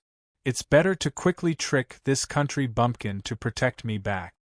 Wolf. Shea Thunder looked at his spoils of war reluctantly. Although wolves are good, but I promised someone. Sigh, I can't go back on my words after signing a contract. At this point, he puffed out his chest. The old man taught me before. He said, if you can't do it, don't say it. But once you promise someone something, you must do it. A man's words are like a nail in his mouth. Although he was still young when he said these words, in addition to the fact that he had just displayed his valiant and battle-savvy side, at this moment, he puffed out his chest and spoke with a heroic spirit. But the poor thing was somewhat anxious. But we're all injured. Also, I need to hurry back and find someone to treat my injuries. Your injuries aren't light either. Can you send me back to the town first? Of course not. This concerns a man's dignity. Shea Thunder firmly shook his head. But the poor thing was somewhat annoyed, but he suddenly remembered how this guy was dancing with joy while hugging the corpse of the wolf. He rolled his eyes. Then I'll pay you. Consider it as me hiring you to escort me back? How much is your dignity as a man worth? Bah, do you think I'm the kind of person who would give up my dreams for money? Shea Thunder acted righteously. 50 gold coins. Actually, the poor thing really wanted to say 500 gold coins, but he was worried that this country bumpkin would be scared. Shea Thunder's eyes lit up, and his face immediately showed signs of wavering. 50 gold coins. He had never even seen such a huge sum of money before. 50 gold coins was enough for him to buy a set of high-quality demon hunter equipment in Wildfire Town. He could even drink high-quality wine and eat in the most expensive restaurant in Wildfire Town. Maybe he could even go to the legendary Rouge Street to see the world. However, Shea quickly thought about it and shook his head, showing a look of disdain. 50 gold coins? If you have 50 gold coins, it's enough to hire a team of warriors to protect you. Looking at your appearance, you're also a fallen noble. You might even be a fugitive. I don't believe that you have that much money. The poor thing smiled proudly. He reached into his chest and took out a deerskin pouch. The pouch itself was of extraordinary quality, and there were even golden silk patterns embroidered on it. One could tell at a glance that it wasn't an ordinary item. The poor thing shook the pouch a few times, causing it to clatter. Then, he opened the pouch and poured out a large amount of dazzling gold items. Gold coins. Genuine gold coins. Gold coins from the Byzantine Empire? Shea Thunder was stunned. He immediately rushed over and grabbed a few gold coins. He weighed them in his hands and even took a bite. It's real gold. He raised his head and looked at the poor thing. This guy was actually this rich? How is it? Seeing this country bumpkin lose his composure in front of gold coins, the poor thing's face showed a trace of disdain. This money should be enough to buy your so-called dignity as a man. Shea took a deep breath and threw the gold coins on the ground. He raised his head and looked at the poor thing with a strange expression. His expression was very calm, and even had a trace of amusement. To be honest, you really shouldn't have taken out so much money in front of me. Shea Thunder's tone was very serious. Why? The poor thing probably sensed something wrong from this country bumpkin's tone and became somewhat nervous. I forgot to tell you. Shea Thunder pursed his lips and smiled. The corners of his mouth curved into a curve. Although I'm a demon hunter, but, under some special circumstances, I don't mind occasionally taking on other professions. What profession? Shea deliberately grinned, revealing a mouth full of white teeth. Robber. He sighed and said in a somewhat lazy tone. Especially when a fat sheep without any ability to resist takes out a large sum of money in front of me. Coincidentally, the surroundings are desolate and there's no one to respond to my cries. After killing and robbing, I'll just casually dig a hole and bury the body. Who knows, maybe even after 30 to 50 years, no one will discover it." He deliberately spoke very slowly and finally smiled. "Whenever this kind of situation occurs, I don't mind taking on a part-time job."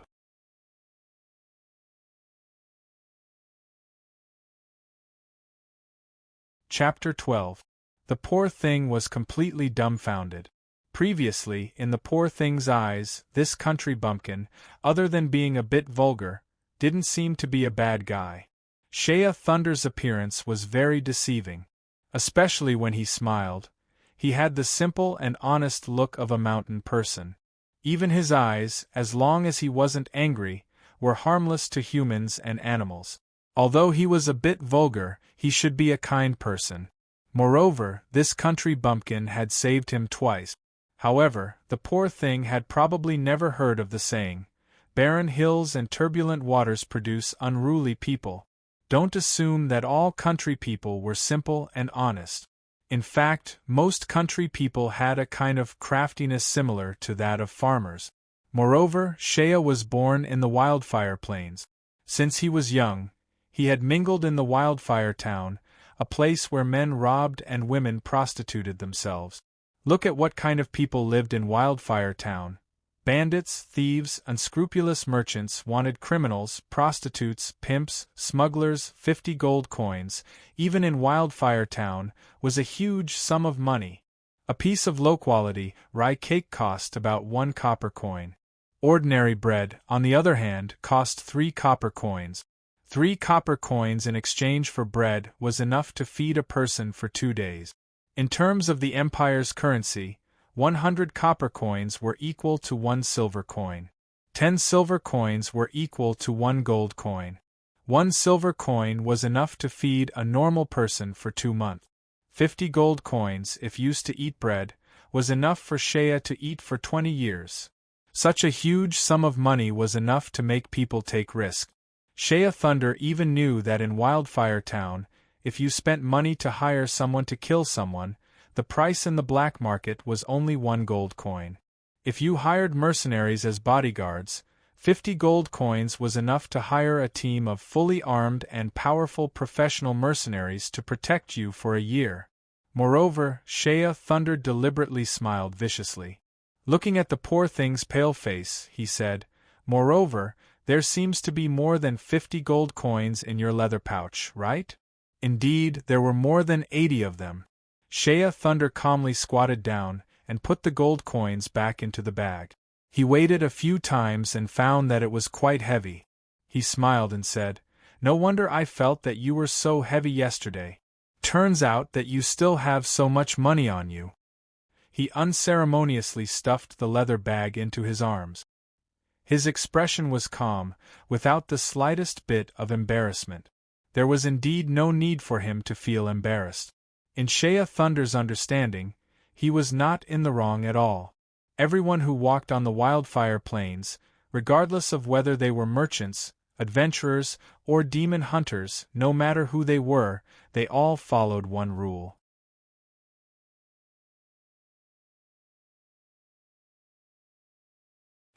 The poor thing pursed his lips, feeling wronged. "I thought you were a good person." Shea didn't care about him. He turned around and sat back to rest, letting this guy cry on his own. The poor thing sobbed softly for a while, and then finally helplessly discovered that this guy didn't have the slightest bit of compassion. Then he suddenly remembered that this country bumpkin still thought he was a man, and a rather ugly one at that. "Hey!" After crying for a while, the wretch gave a cry. But Shea didn't care. Shea was already standing beside the giant wolf's corpse with his axe.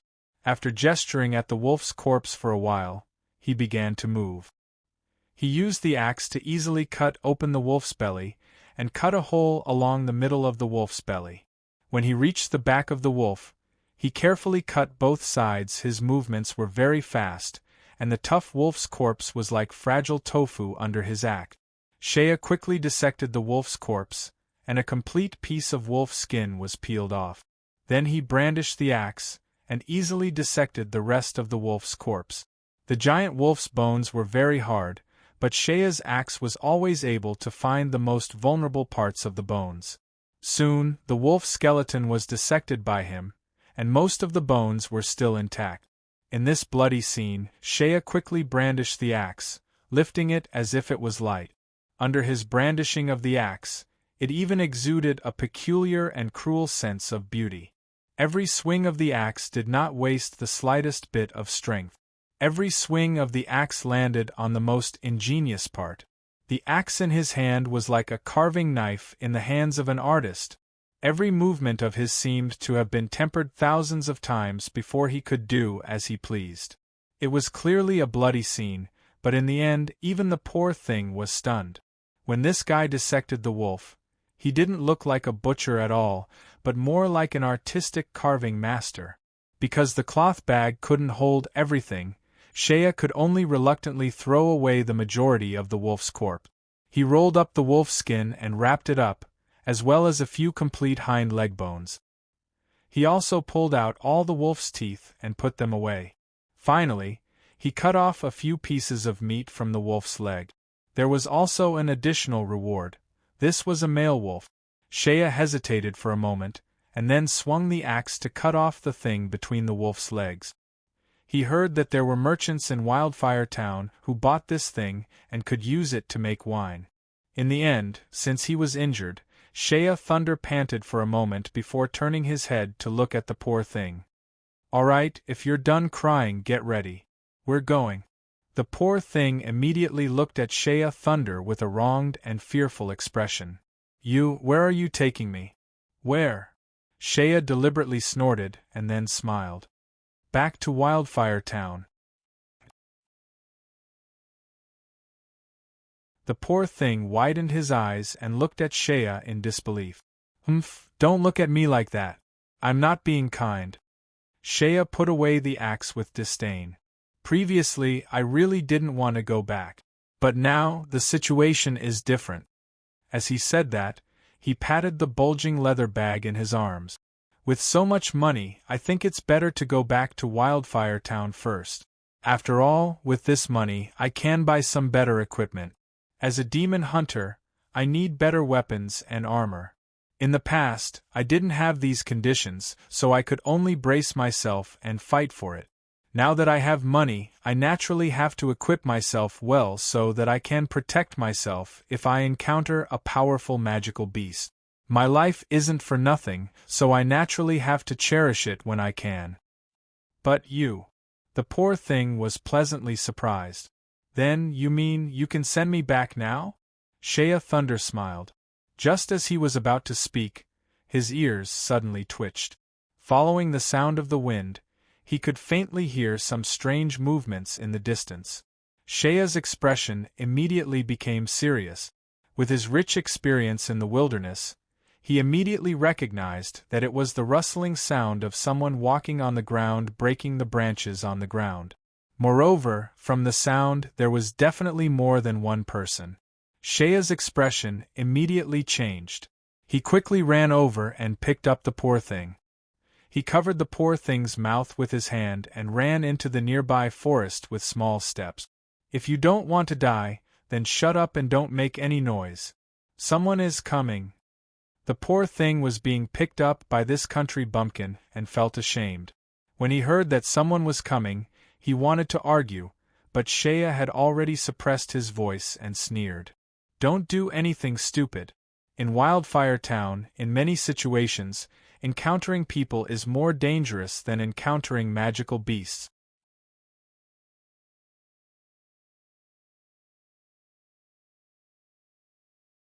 Chapter 13. Apart from the sound of footsteps, there was also the sound of metal clanking. It was clear that the person who came was wearing metal armor and carrying weapons.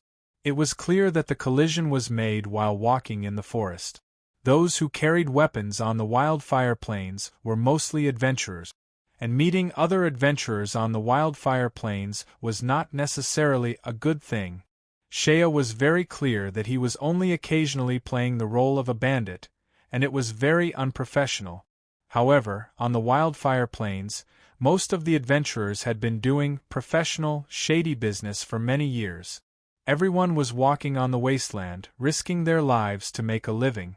Here, no one cared about things like morality. The weapons in their hands were the absolute truth.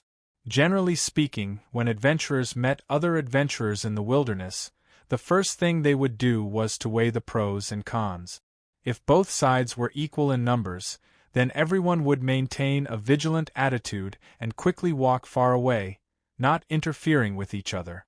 But if one side was stronger and the other side was clearly weaker, and the weaker side had some valuables, there were only two people on his side, and both of them were injured.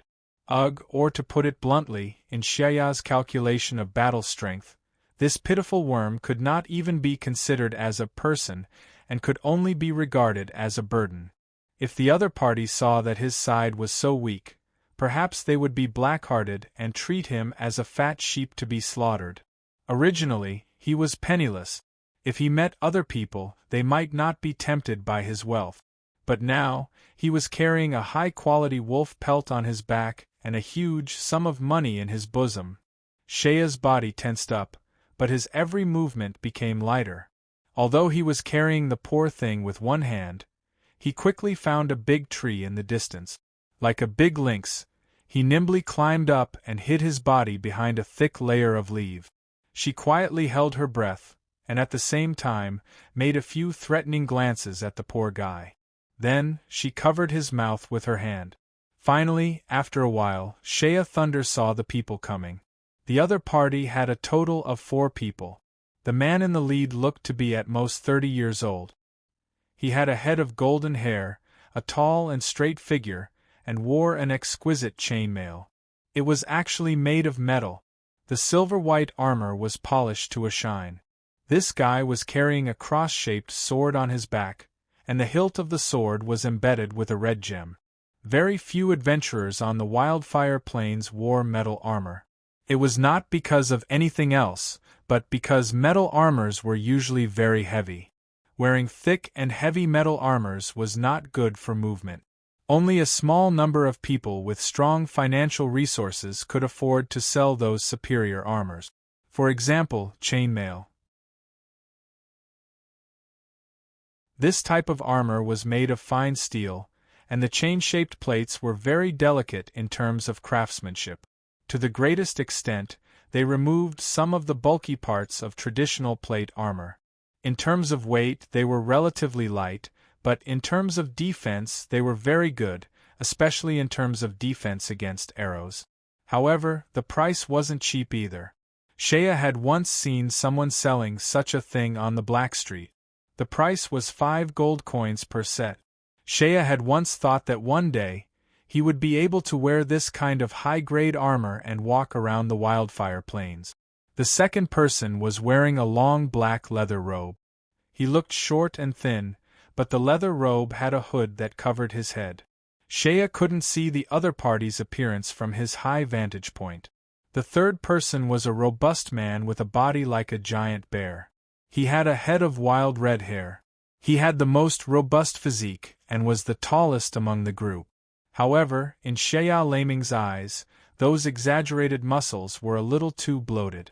This guy carried a huge shield that looked like a tortoise shell on his back. The shield was actually a hard iron shield. On the surface of the shield, there were some flowery patterns that Sheya couldn't understand. What caught Sheya's attention the most was that this giant man was the same as him, using an axe as his weapon. However, what made Sheya somewhat embarrassed was that the other party's axe was clearly of a higher grade than his. It was a battle axe made of fine steel. The handle of the axe was engraved with circular patterns.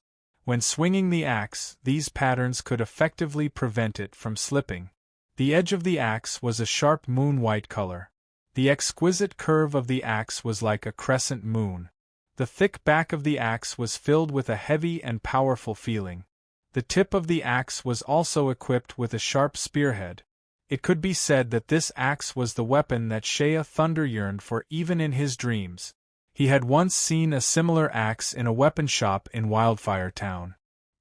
He felt that the quality of the axe was slightly inferior to the one in front of him. However, the price was cheaper than a set of chain mail. However, for Shea Thunder, it was already an astronomical figure: 3 gold coins. Looking at the battle axe, Shea's eyes couldn't help but grow a bit of longing. He subconsciously touched the bag of gold coins in his bosom. The hard feeling of the bag made him feel somewhat relieved. He couldn't help but think, when I go back this time, I must also buy such a good axe. As well as that heavy and light chainmail, I can also buy a set. At this time, Shea's gaze fell on the 4th person. This was a woman.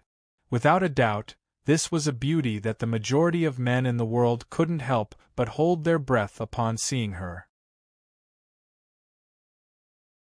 Her cheeks were like congealed cream, her eyes were like peach blossoms, her eyebrows were like the cold moon, her skin was like frost and snow. That pair of bewitching eyes was enough to make the hearts of most men ripple. Moreover, this woman was still very young. When she slowly walked over, she was wearing a gorgeous leather armor. Why was it gorgeous? This leather armor was actually the rare white rhinoceros skin. White rhinoceros skin was recognized as one of the best materials to make leather armor. White rhinoceros skin was tough and sturdy. Ordinary swords would have a hard time piercing through it. It was the best choice for leather armor. More importantly, white rhinoceros skin was very rare. Being able to get a piece of white rhinoceros skin was enough to sell for a high price. At this moment, the white rhinoceros skin armor that this woman was wearing had been painted with a layer of silver white paint. On top of it, there were flower patterns like blooming flowers. The rhinoceros skin had good breathability and elasticity, making the leather armor very well made. It tightly clung to the woman's body, accentuating her proud upper body's curves, making her even more attractive. Under the leather armor was a set of battle skirt. Every piece of armor was like a lotus flower petal. This woman had a slender figure. On her back was a longbow. The body of the bow was pitch black. It was actually a high-quality iron bow. The bowstring was thin and emitted a silver luster.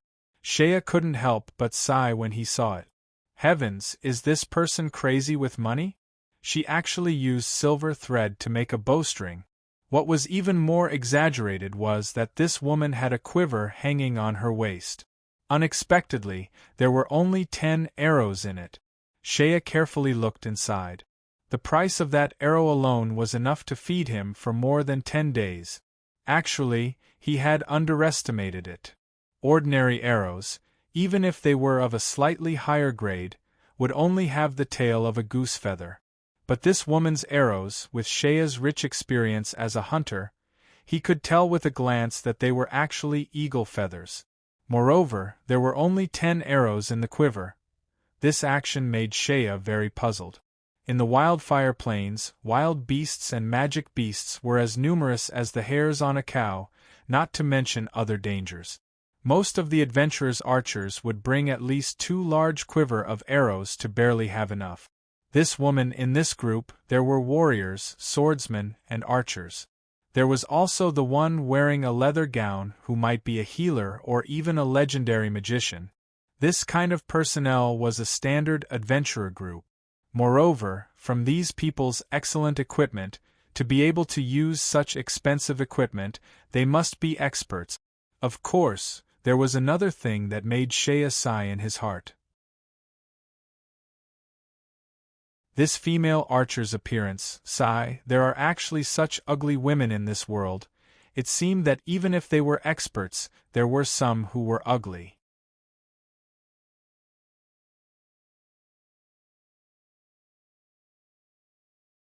Chapter 14.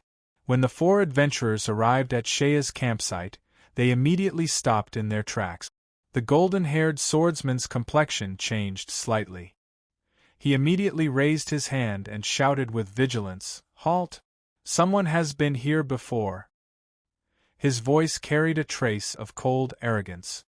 His pair of blue eyes turned and looked at the surrounding ground. "There are traces of a fight here. Look." He pointed to the distance. On the ground was the remains of the giant wolf's corpse. Only its fur had been peeled off and its bones had been decomposed, turning into a pile of minced meat. Then he quickly walked in front of a bonfire and crouched down. He reached out and touched the ashes. When he stood up, he carried a trace of arrogance and pride. Under the gaze of his companions, he concluded, the bonfire is cold. The person has gone far." Shea, who was on the tree, heard this and had some doubts in his heart. This person's words don't seem right. The bonfire is cold, which means the person has gone far. If this sentence was in an ordinary mountain forest, it might be true, but this is the wildfire plains. If this was an ordinary mountain forest, people would burn the bonfire for an entire night and use the flames to drive away the wild beasts.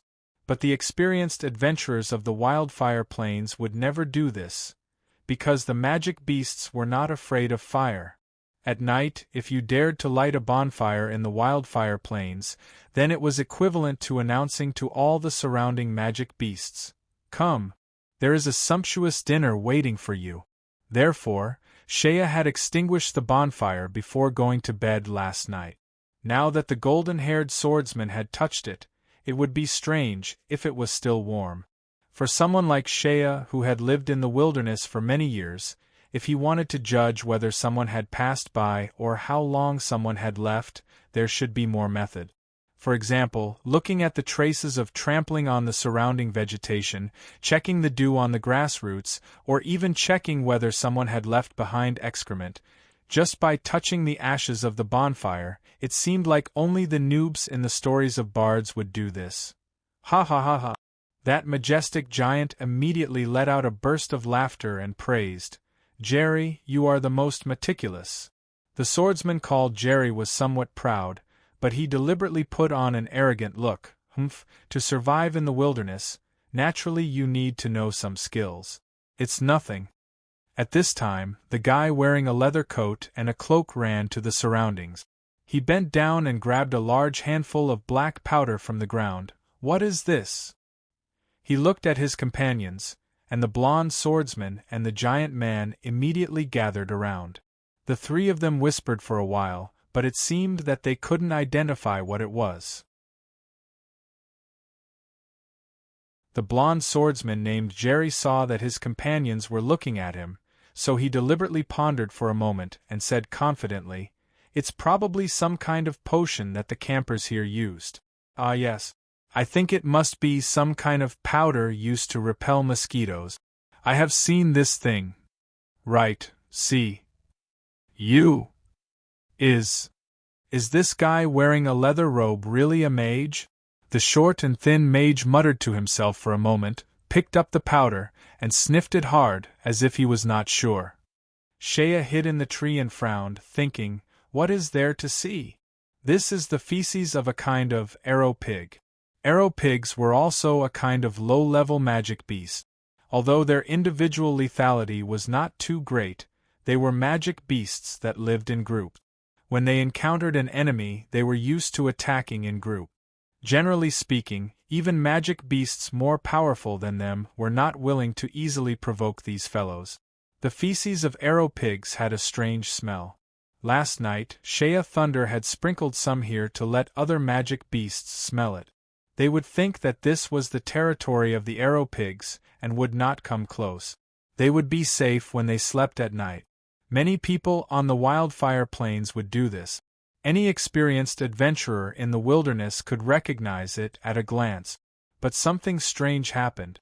The four well-equipped adventurers below gathered together and looked at it again and again. They could not come to a conclusion for a long time. The swordsman said it was powder to drive away mosquitoes, and the giant man said it was charcoal ash. As for the mage, after thinking for a moment, he dipped a finger in it and then put it in his mouth to suck it a few times. Ugh! When Shea saw this scene, he almost fell from the tree. The mage carefully tasted it for a while, raised his head, and whispered in an authoritative tone, what is there to argue about? It is clearly the food seasoning that the campers here threw away. It also has a salty taste. Shea, Looking at the mage opening his mouth to taste it, Shea only felt the hair on his body stand up. His limbs were a little weak, and there was a nauseating feeling in his throat. He almost vomited on the spot. Since the knowledgeable mage had made a judgment, the giant man stabbed his battle axe into the ground and laughed in a rough voice.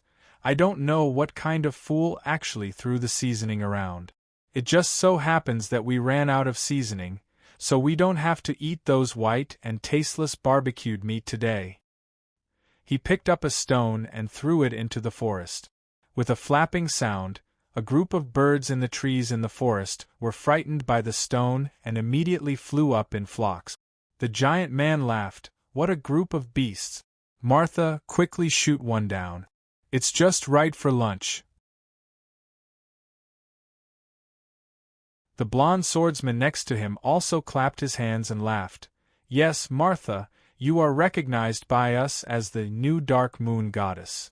Quickly let us see your magical archery." The female archer called Martha smiled reservedly. With a trace of arrogance, she quickly took off her longbow and pulled out an eagle feather arrow. She stepped forward, bent her knees, and drew the bow. Her posture was extremely beautiful. Moreover, with a pull, the black iron longbow was pulled to a full moon. Shea, who was hiding in the tree, glanced over and his heart suddenly jumped. So powerful!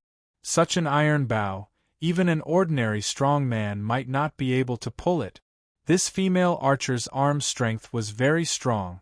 Not only that, Martha also smiled proudly, raised her chin and said in a heroic tone, "Look, I want to shoot the left eye of the third bird in the middle."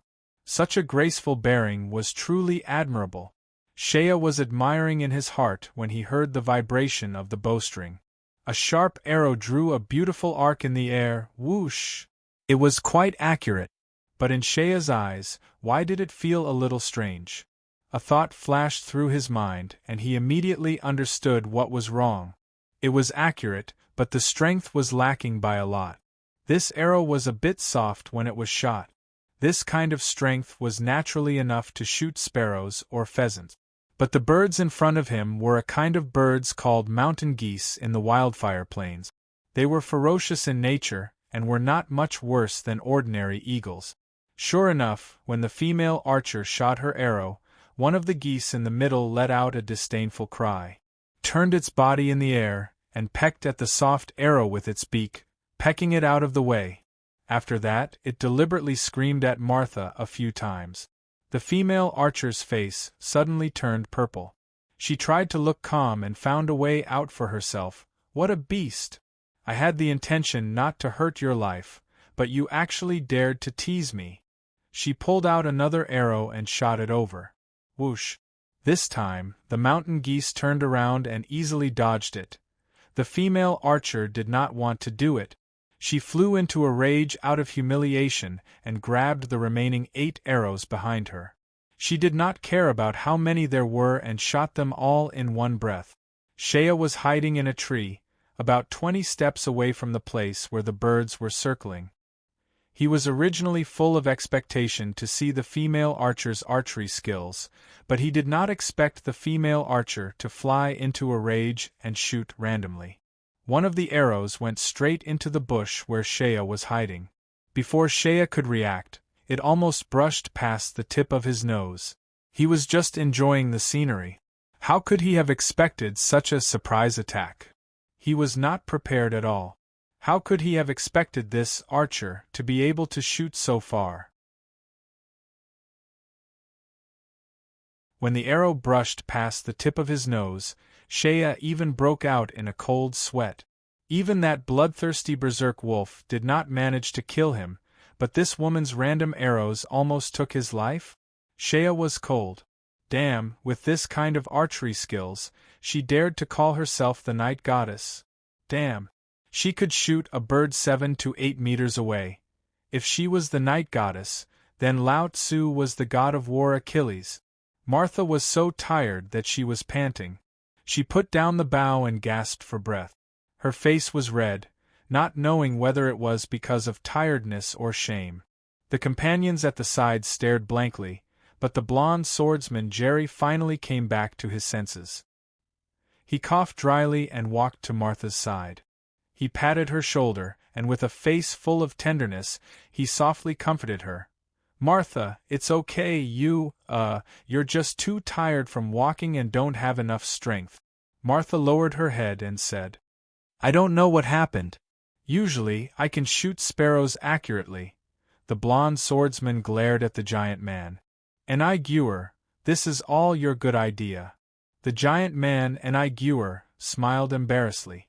It seemed that the blonde swordsman was the leader of the four. He did not dare to refute. He looked at the mage and changed the topic. "Mage Bidardo, look here. We are almost at our destination, right?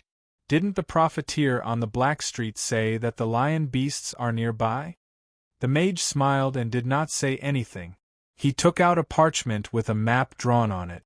He also took out a compass and carefully looked at it for a while. He looked at the terrain and pointed to the east. He said confidently, "Yes, it is there." Shea sighed. "Idiot, it's the wrong way. It is to the west. If you really dare to go east, you will see the cute faces of those goblins tonight." At this time, he let go of the hand that was covering Poor Thing's mouth. Then he moved his arms slightly and patted Poor Thing's face. He whispered, "Hey, we can't leave for the time being. There is work to do." "What work?"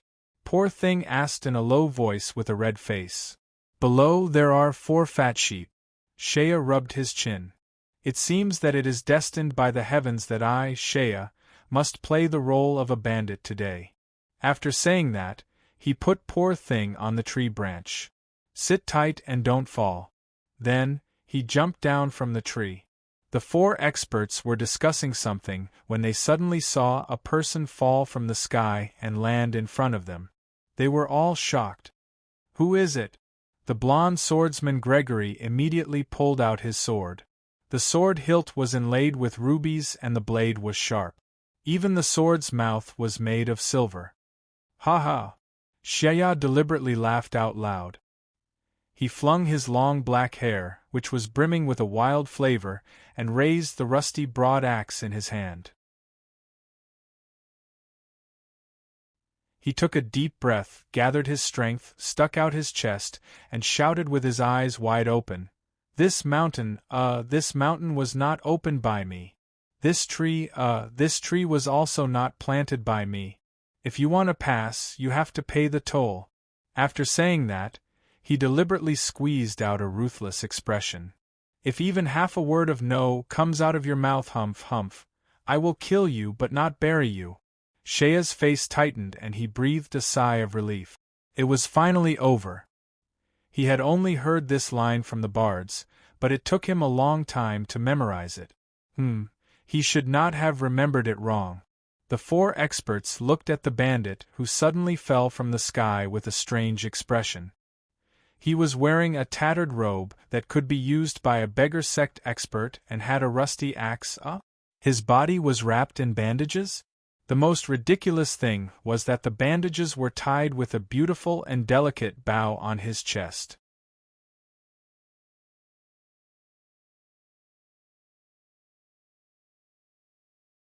Chapter 15. There was an awkward silence for a while. "Ha ha ha ha ha!" The 4 masters laughed out loud at the same time. The giant man was laughing so hard that he was rocking back and forth. Even the female archer was laughing so hard that she was trembling. However, the mage called Bidaldo was hiding his face under the cloak. He was motionless, as if he was staring straight at Shea Thunder. Finally, the blonde swordsman Jerry took a step forward. He held his head high and had a disdainful smile on his face. "Little thief! You actually dared to steal from the 4 of us. You're really looking for death. Do you know who the 4 of us are?" The female archer Martha next to him smiled kindly. "Jerry, don't scare this little guy.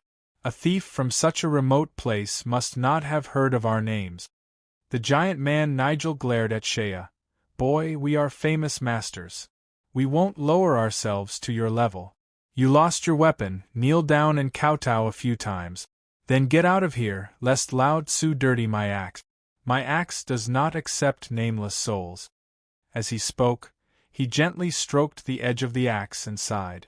He had the air of a lonely master. Shea was so angry that he laughed. You guys? Who are you guys? Are you very famous? The blonde swordsman Jerry and the giant man Nigel looked at each other. It seemed to mean, do you want to speak or should I speak? Then the giant man Nigel nodded and took a few steps forward. He looked at Shea arrogantly. Boy, I'll let you experience it today. Listen carefully and stand straight. Don't be scared and kneel down. The four of us are the famous 4 talents of the royal city in the royal city. 4 talents of the royal city? Shea shook his head blankly. This is the silver grand swordsman Jerry. He once trained hard in a faraway land of slaughter. The sword in his hand once cut off the head of a demon.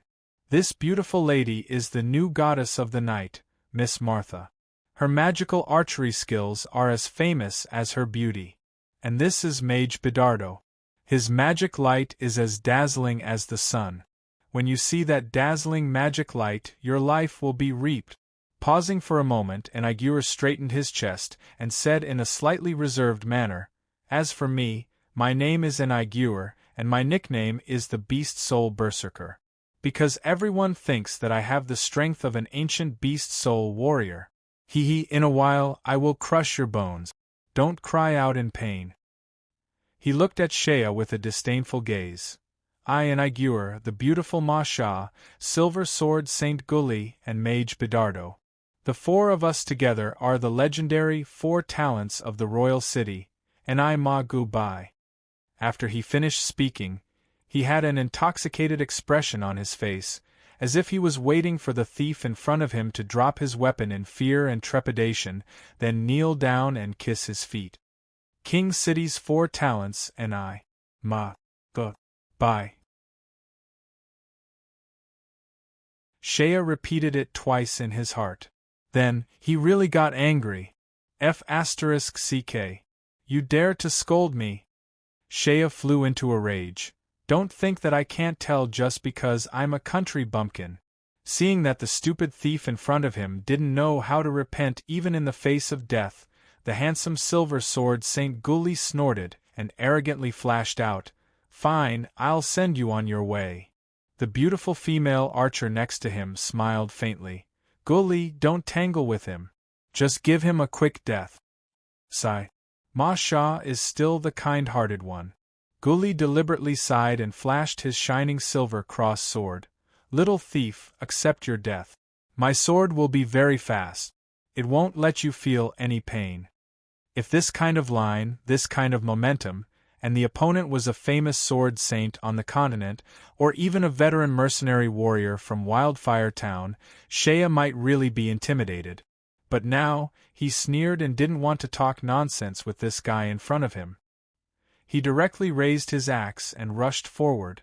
Gully sighed and raised the silver cross sword in his hand. His movements were extremely magnificent. On the silver cross sword, the gleaming blade shone with a silvery white radiance. With a twist of the blade, the red gem on the hilt embellished a captivating red within the silvery white. His sword move was like a dancer's gorgeous piece. Even the movement of twisting his waist had a sense of bleak beauty. The silver light under the sword seemed to sprinkle down silently from the sky. Compared to Gully's gorgeous sword dance like a tax, Shea Laming's movements were extremely simple. He just chopped downwards in an ordinary manner. But when the axe fell, it actually faintly contained the sound of wind like thunder. Shea's simple chop had gone through who knew how many days and nights of bitter practice. Yes, this point could definitely be proven. The place where he lived in the mountains, the surrounding forest had long been chopped down by him. So much so that every time he chopped firewood, he had to walk more than a dozen miles. Ding! A clear sound rang out and the 2 figures intersected before separating. Gully maintained his posture of raising his sword and slowly turned around. He sneered at Shea. Shea stood there with a blank look on his face. There was a deep scratch on the rusty axe in his hand. The scratch was so deep that it seemed to have split the axe into two. Even on the surface of the axe, there was a palm-sized dent. An axe worth 3 copper coins was only of this quality. Gully had a smug look on his face. "Kid, you dare to use this kind of rotten axe to cut the path?" He was about to say a few beautiful words when suddenly, a clear sound rang out. The magnificent silver-cross sword in Gully's hand instantly broke into 3 pieces. The broken pieces fell to the ground, and the only thing left in Gully's hand was the hilt of the sword. Gully was stunned. Disregarding his own martial skills, this silver-cross sword was the real deal. The edge of the sword was made of high-quality steel. Although it could not cut through iron like mud, it was definitely a sharp weapon. Before he could cry out in alarm, he heard a chee-chee sound coming from his body, followed by a crash. The originally beautiful and exquisite chainmail was split into 2 from the chest area. The chainmail turned into 2 pieces and fell off from both sides of his body. The scratch fell from Gully's chest all the way to his waist. The chainmail was split into 2 and fell to the ground. But that was not the end. With a pew sound, the belt around Gully's waist suddenly broke, and his pants fell down all the way to his knees. Jerry instantly felt a chill below his waist. Being blown by the wind, he instantly quivered. At the same time, his crotch was exposed in front of the public. After a while, Gully let out a mournful scream like a little girl who was trampled on. He turned around and covered his crotch with his hands. Shea Thunder laughed and stepped forward to kick Gully's butt, making him lie on the ground. "What bullshit, sword saint? If you are a sword saint, then Lao Tzu is the continent's sword god." Gully rolled and crawled back. The remaining 3 experts were speechless and stared at this thief with a strange expression. Jerry quickly pulled up his pants, turned his face and shouted in panic, "Bah! Thief! Don't be arrogant. This young master ate something dirty this morning and lost to you because of a lack of strength." He pulled the huge man next to him. "And I Gewer, go teach this guy a lesson. Don't ruin the reputation of the 4 talents of King City." And I Gewer hesitated for a moment. But when he saw that the axe in Shea's hand was completely destroyed, he suddenly gained confidence. He gathered his courage and walked forward, shouting loudly, "Kid! Just now doesn't count. That was my companion's carelessness. I am here to take your life." He walked forward with a hideous smile. "Now that you have no weapon, let's see if you can still be arrogant." As he spoke, he raised the axe and shook it. "My mountain-splitting axe weighs 40 gene. With one swing of this axe you will become—" Shea looked at this guy with disdain. "If you want to fight, then fight. Stop talking nonsense. You might as well change your profession and become a bard telling stories." He looked left and right and didn't say anything. He walked directly to a big tree at the side and hugged it with both of his arms. He lowered his center of gravity, twisted it, and exhaled "caw-caw-caw-caw." After a series of deep and terrifying sounds, the big tree was uprooted by Shea. The soil on the roots was shaken off. Shea hugged such a thick and solid tree in his bosom. His face wasn't red and he wasn't gasping for breath. He sneered and looked at Niggle. Niggle's mouth was wide open and his chin was almost touching the ground. "Hey, big guy, how much did you say your axe weighed?" Pawnee Gewer's hand went soft and the axe fell to the ground.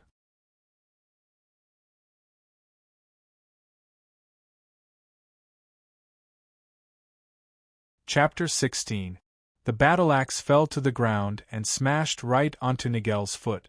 However, Nigel's brain seemed to have short-circuited at this moment as he stared dumbfoundedly at this vermin in front of him. After a long while, he finally felt the pain on his foot. "Ouch!" He cried out as he hugged one of his feet and performed a one-legged dance. Shea had a malicious smile on his face. He supported himself with both arms and threw the big tree at Neguer's face. "Big guy, catch!" "What? No.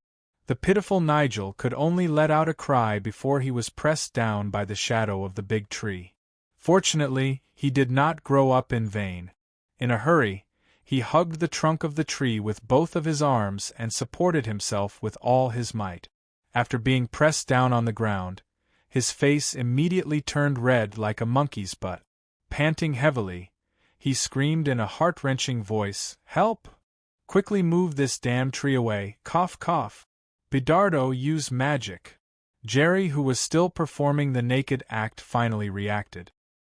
He shouted at his magician companion beside him. That magician Bidardo immediately moved.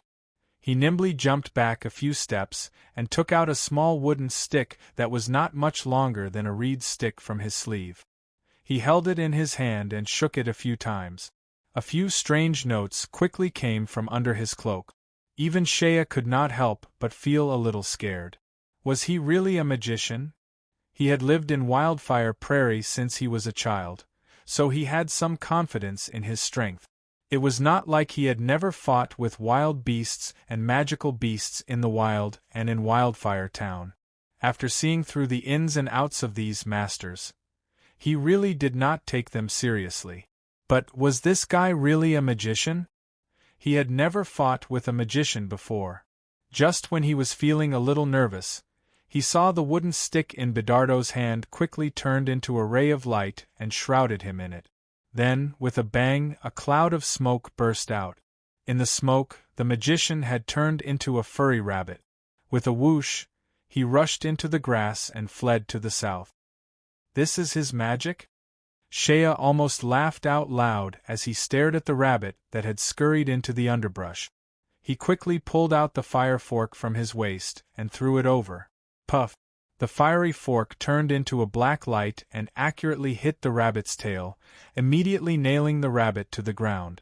After a cloud of blood, Master Bidardo let out a miserable cry and reverted to his human form. He lay on the ground and wailed. Shea's fire fork was still stuck in his buttocks, and the wound was still bleeding profusely. Ha ha ha ha! Shea rushed over in a few large strides, stepped on the mage's butt, and pulled out the fire fork. This action made Bidardo's screams rise by a few octaves, and he was lying there, waving his fists and pounding the ground. Shea turned around. There was only one opponent left, the female archer, Martha. Not to mention that she was just a fake night goddess.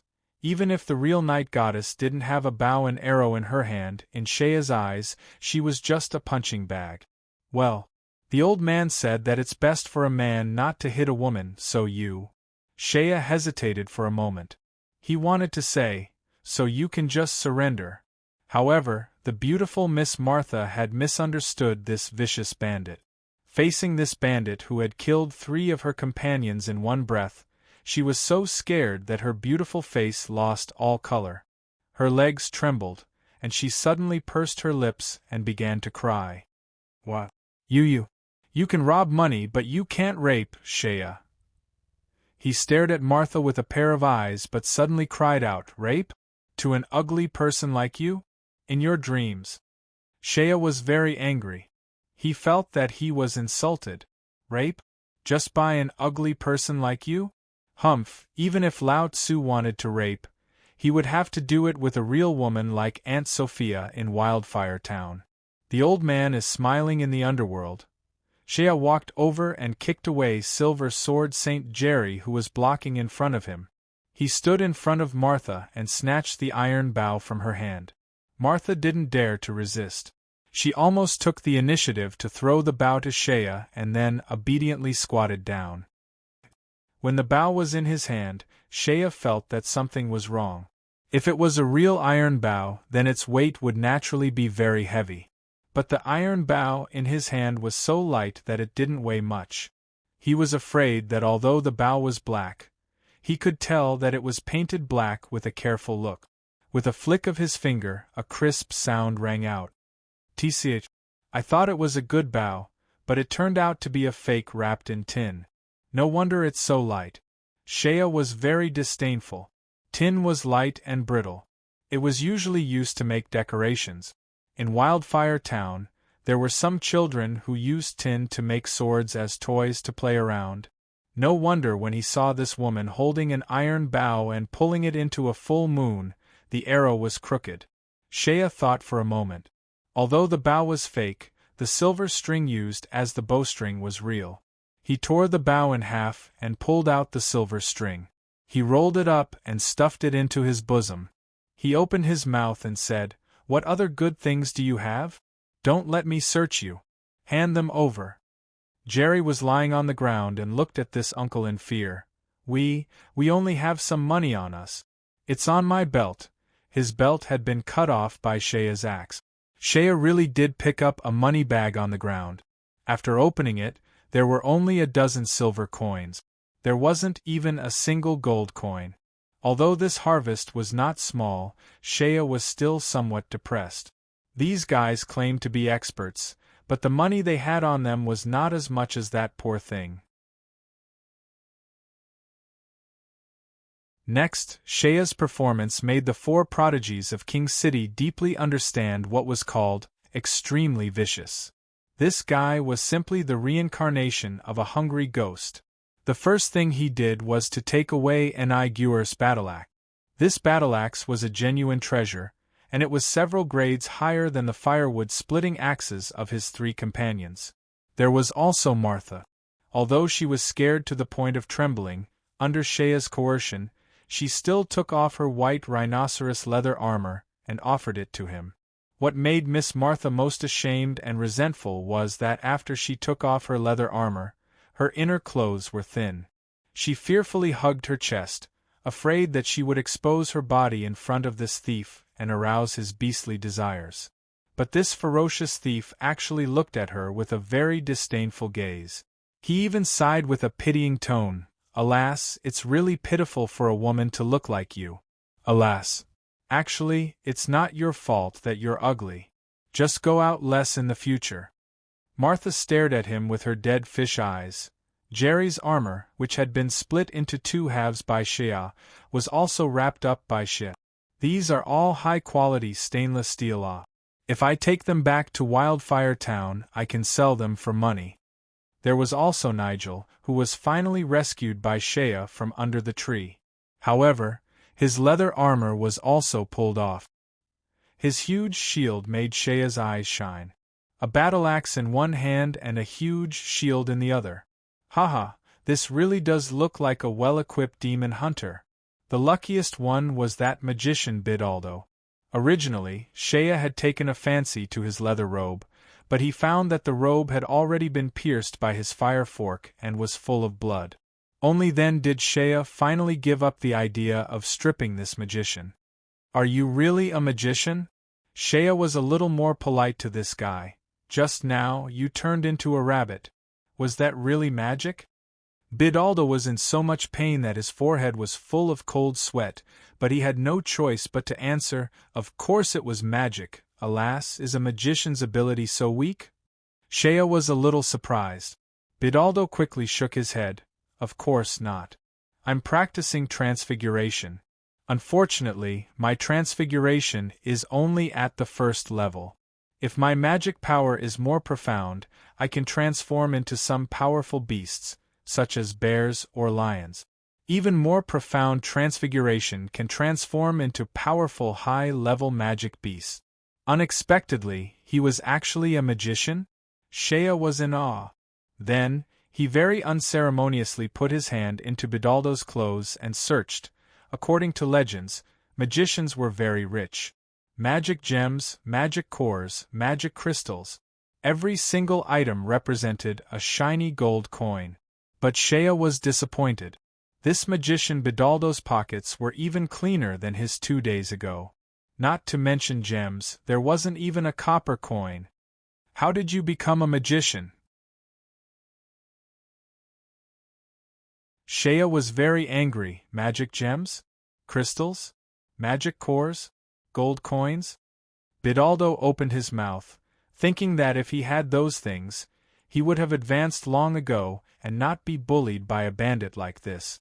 But there was no gain, which made this great bandit very unhappy. If this great bandit was unhappy, then he would be very unhappy.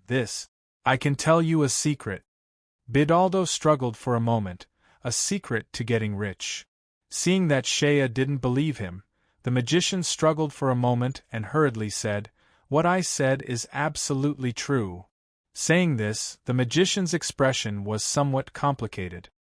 He looked at the other three of the four prodigies with some hesitation in his eyes. Shea wasn't a fool. He immediately saw that this guy's expression was strange. He rubbed his chin and grabbed the magician, lifting him up like a chicken. He took a few steps into the nearby forest and threw him on the ground. "Okay, speak." Bidaldo was dizzy from the fall, but how could he dare to cry out in pain? He struggled to sit up and looked uneasily at his three companions in the distance. After confirming that they were so far away, they probably couldn't hear him, he said with a bitter smile, "Actually, my purpose in coming to Wildfire Plains is different from theirs. I have a special reason. I came for a treasure." This guy's expression was very mysterious. You're tuning in to the Phoenix Nights YouTube channel. Don't forget to subscribe and join us on this journey to catch the most captivating stories.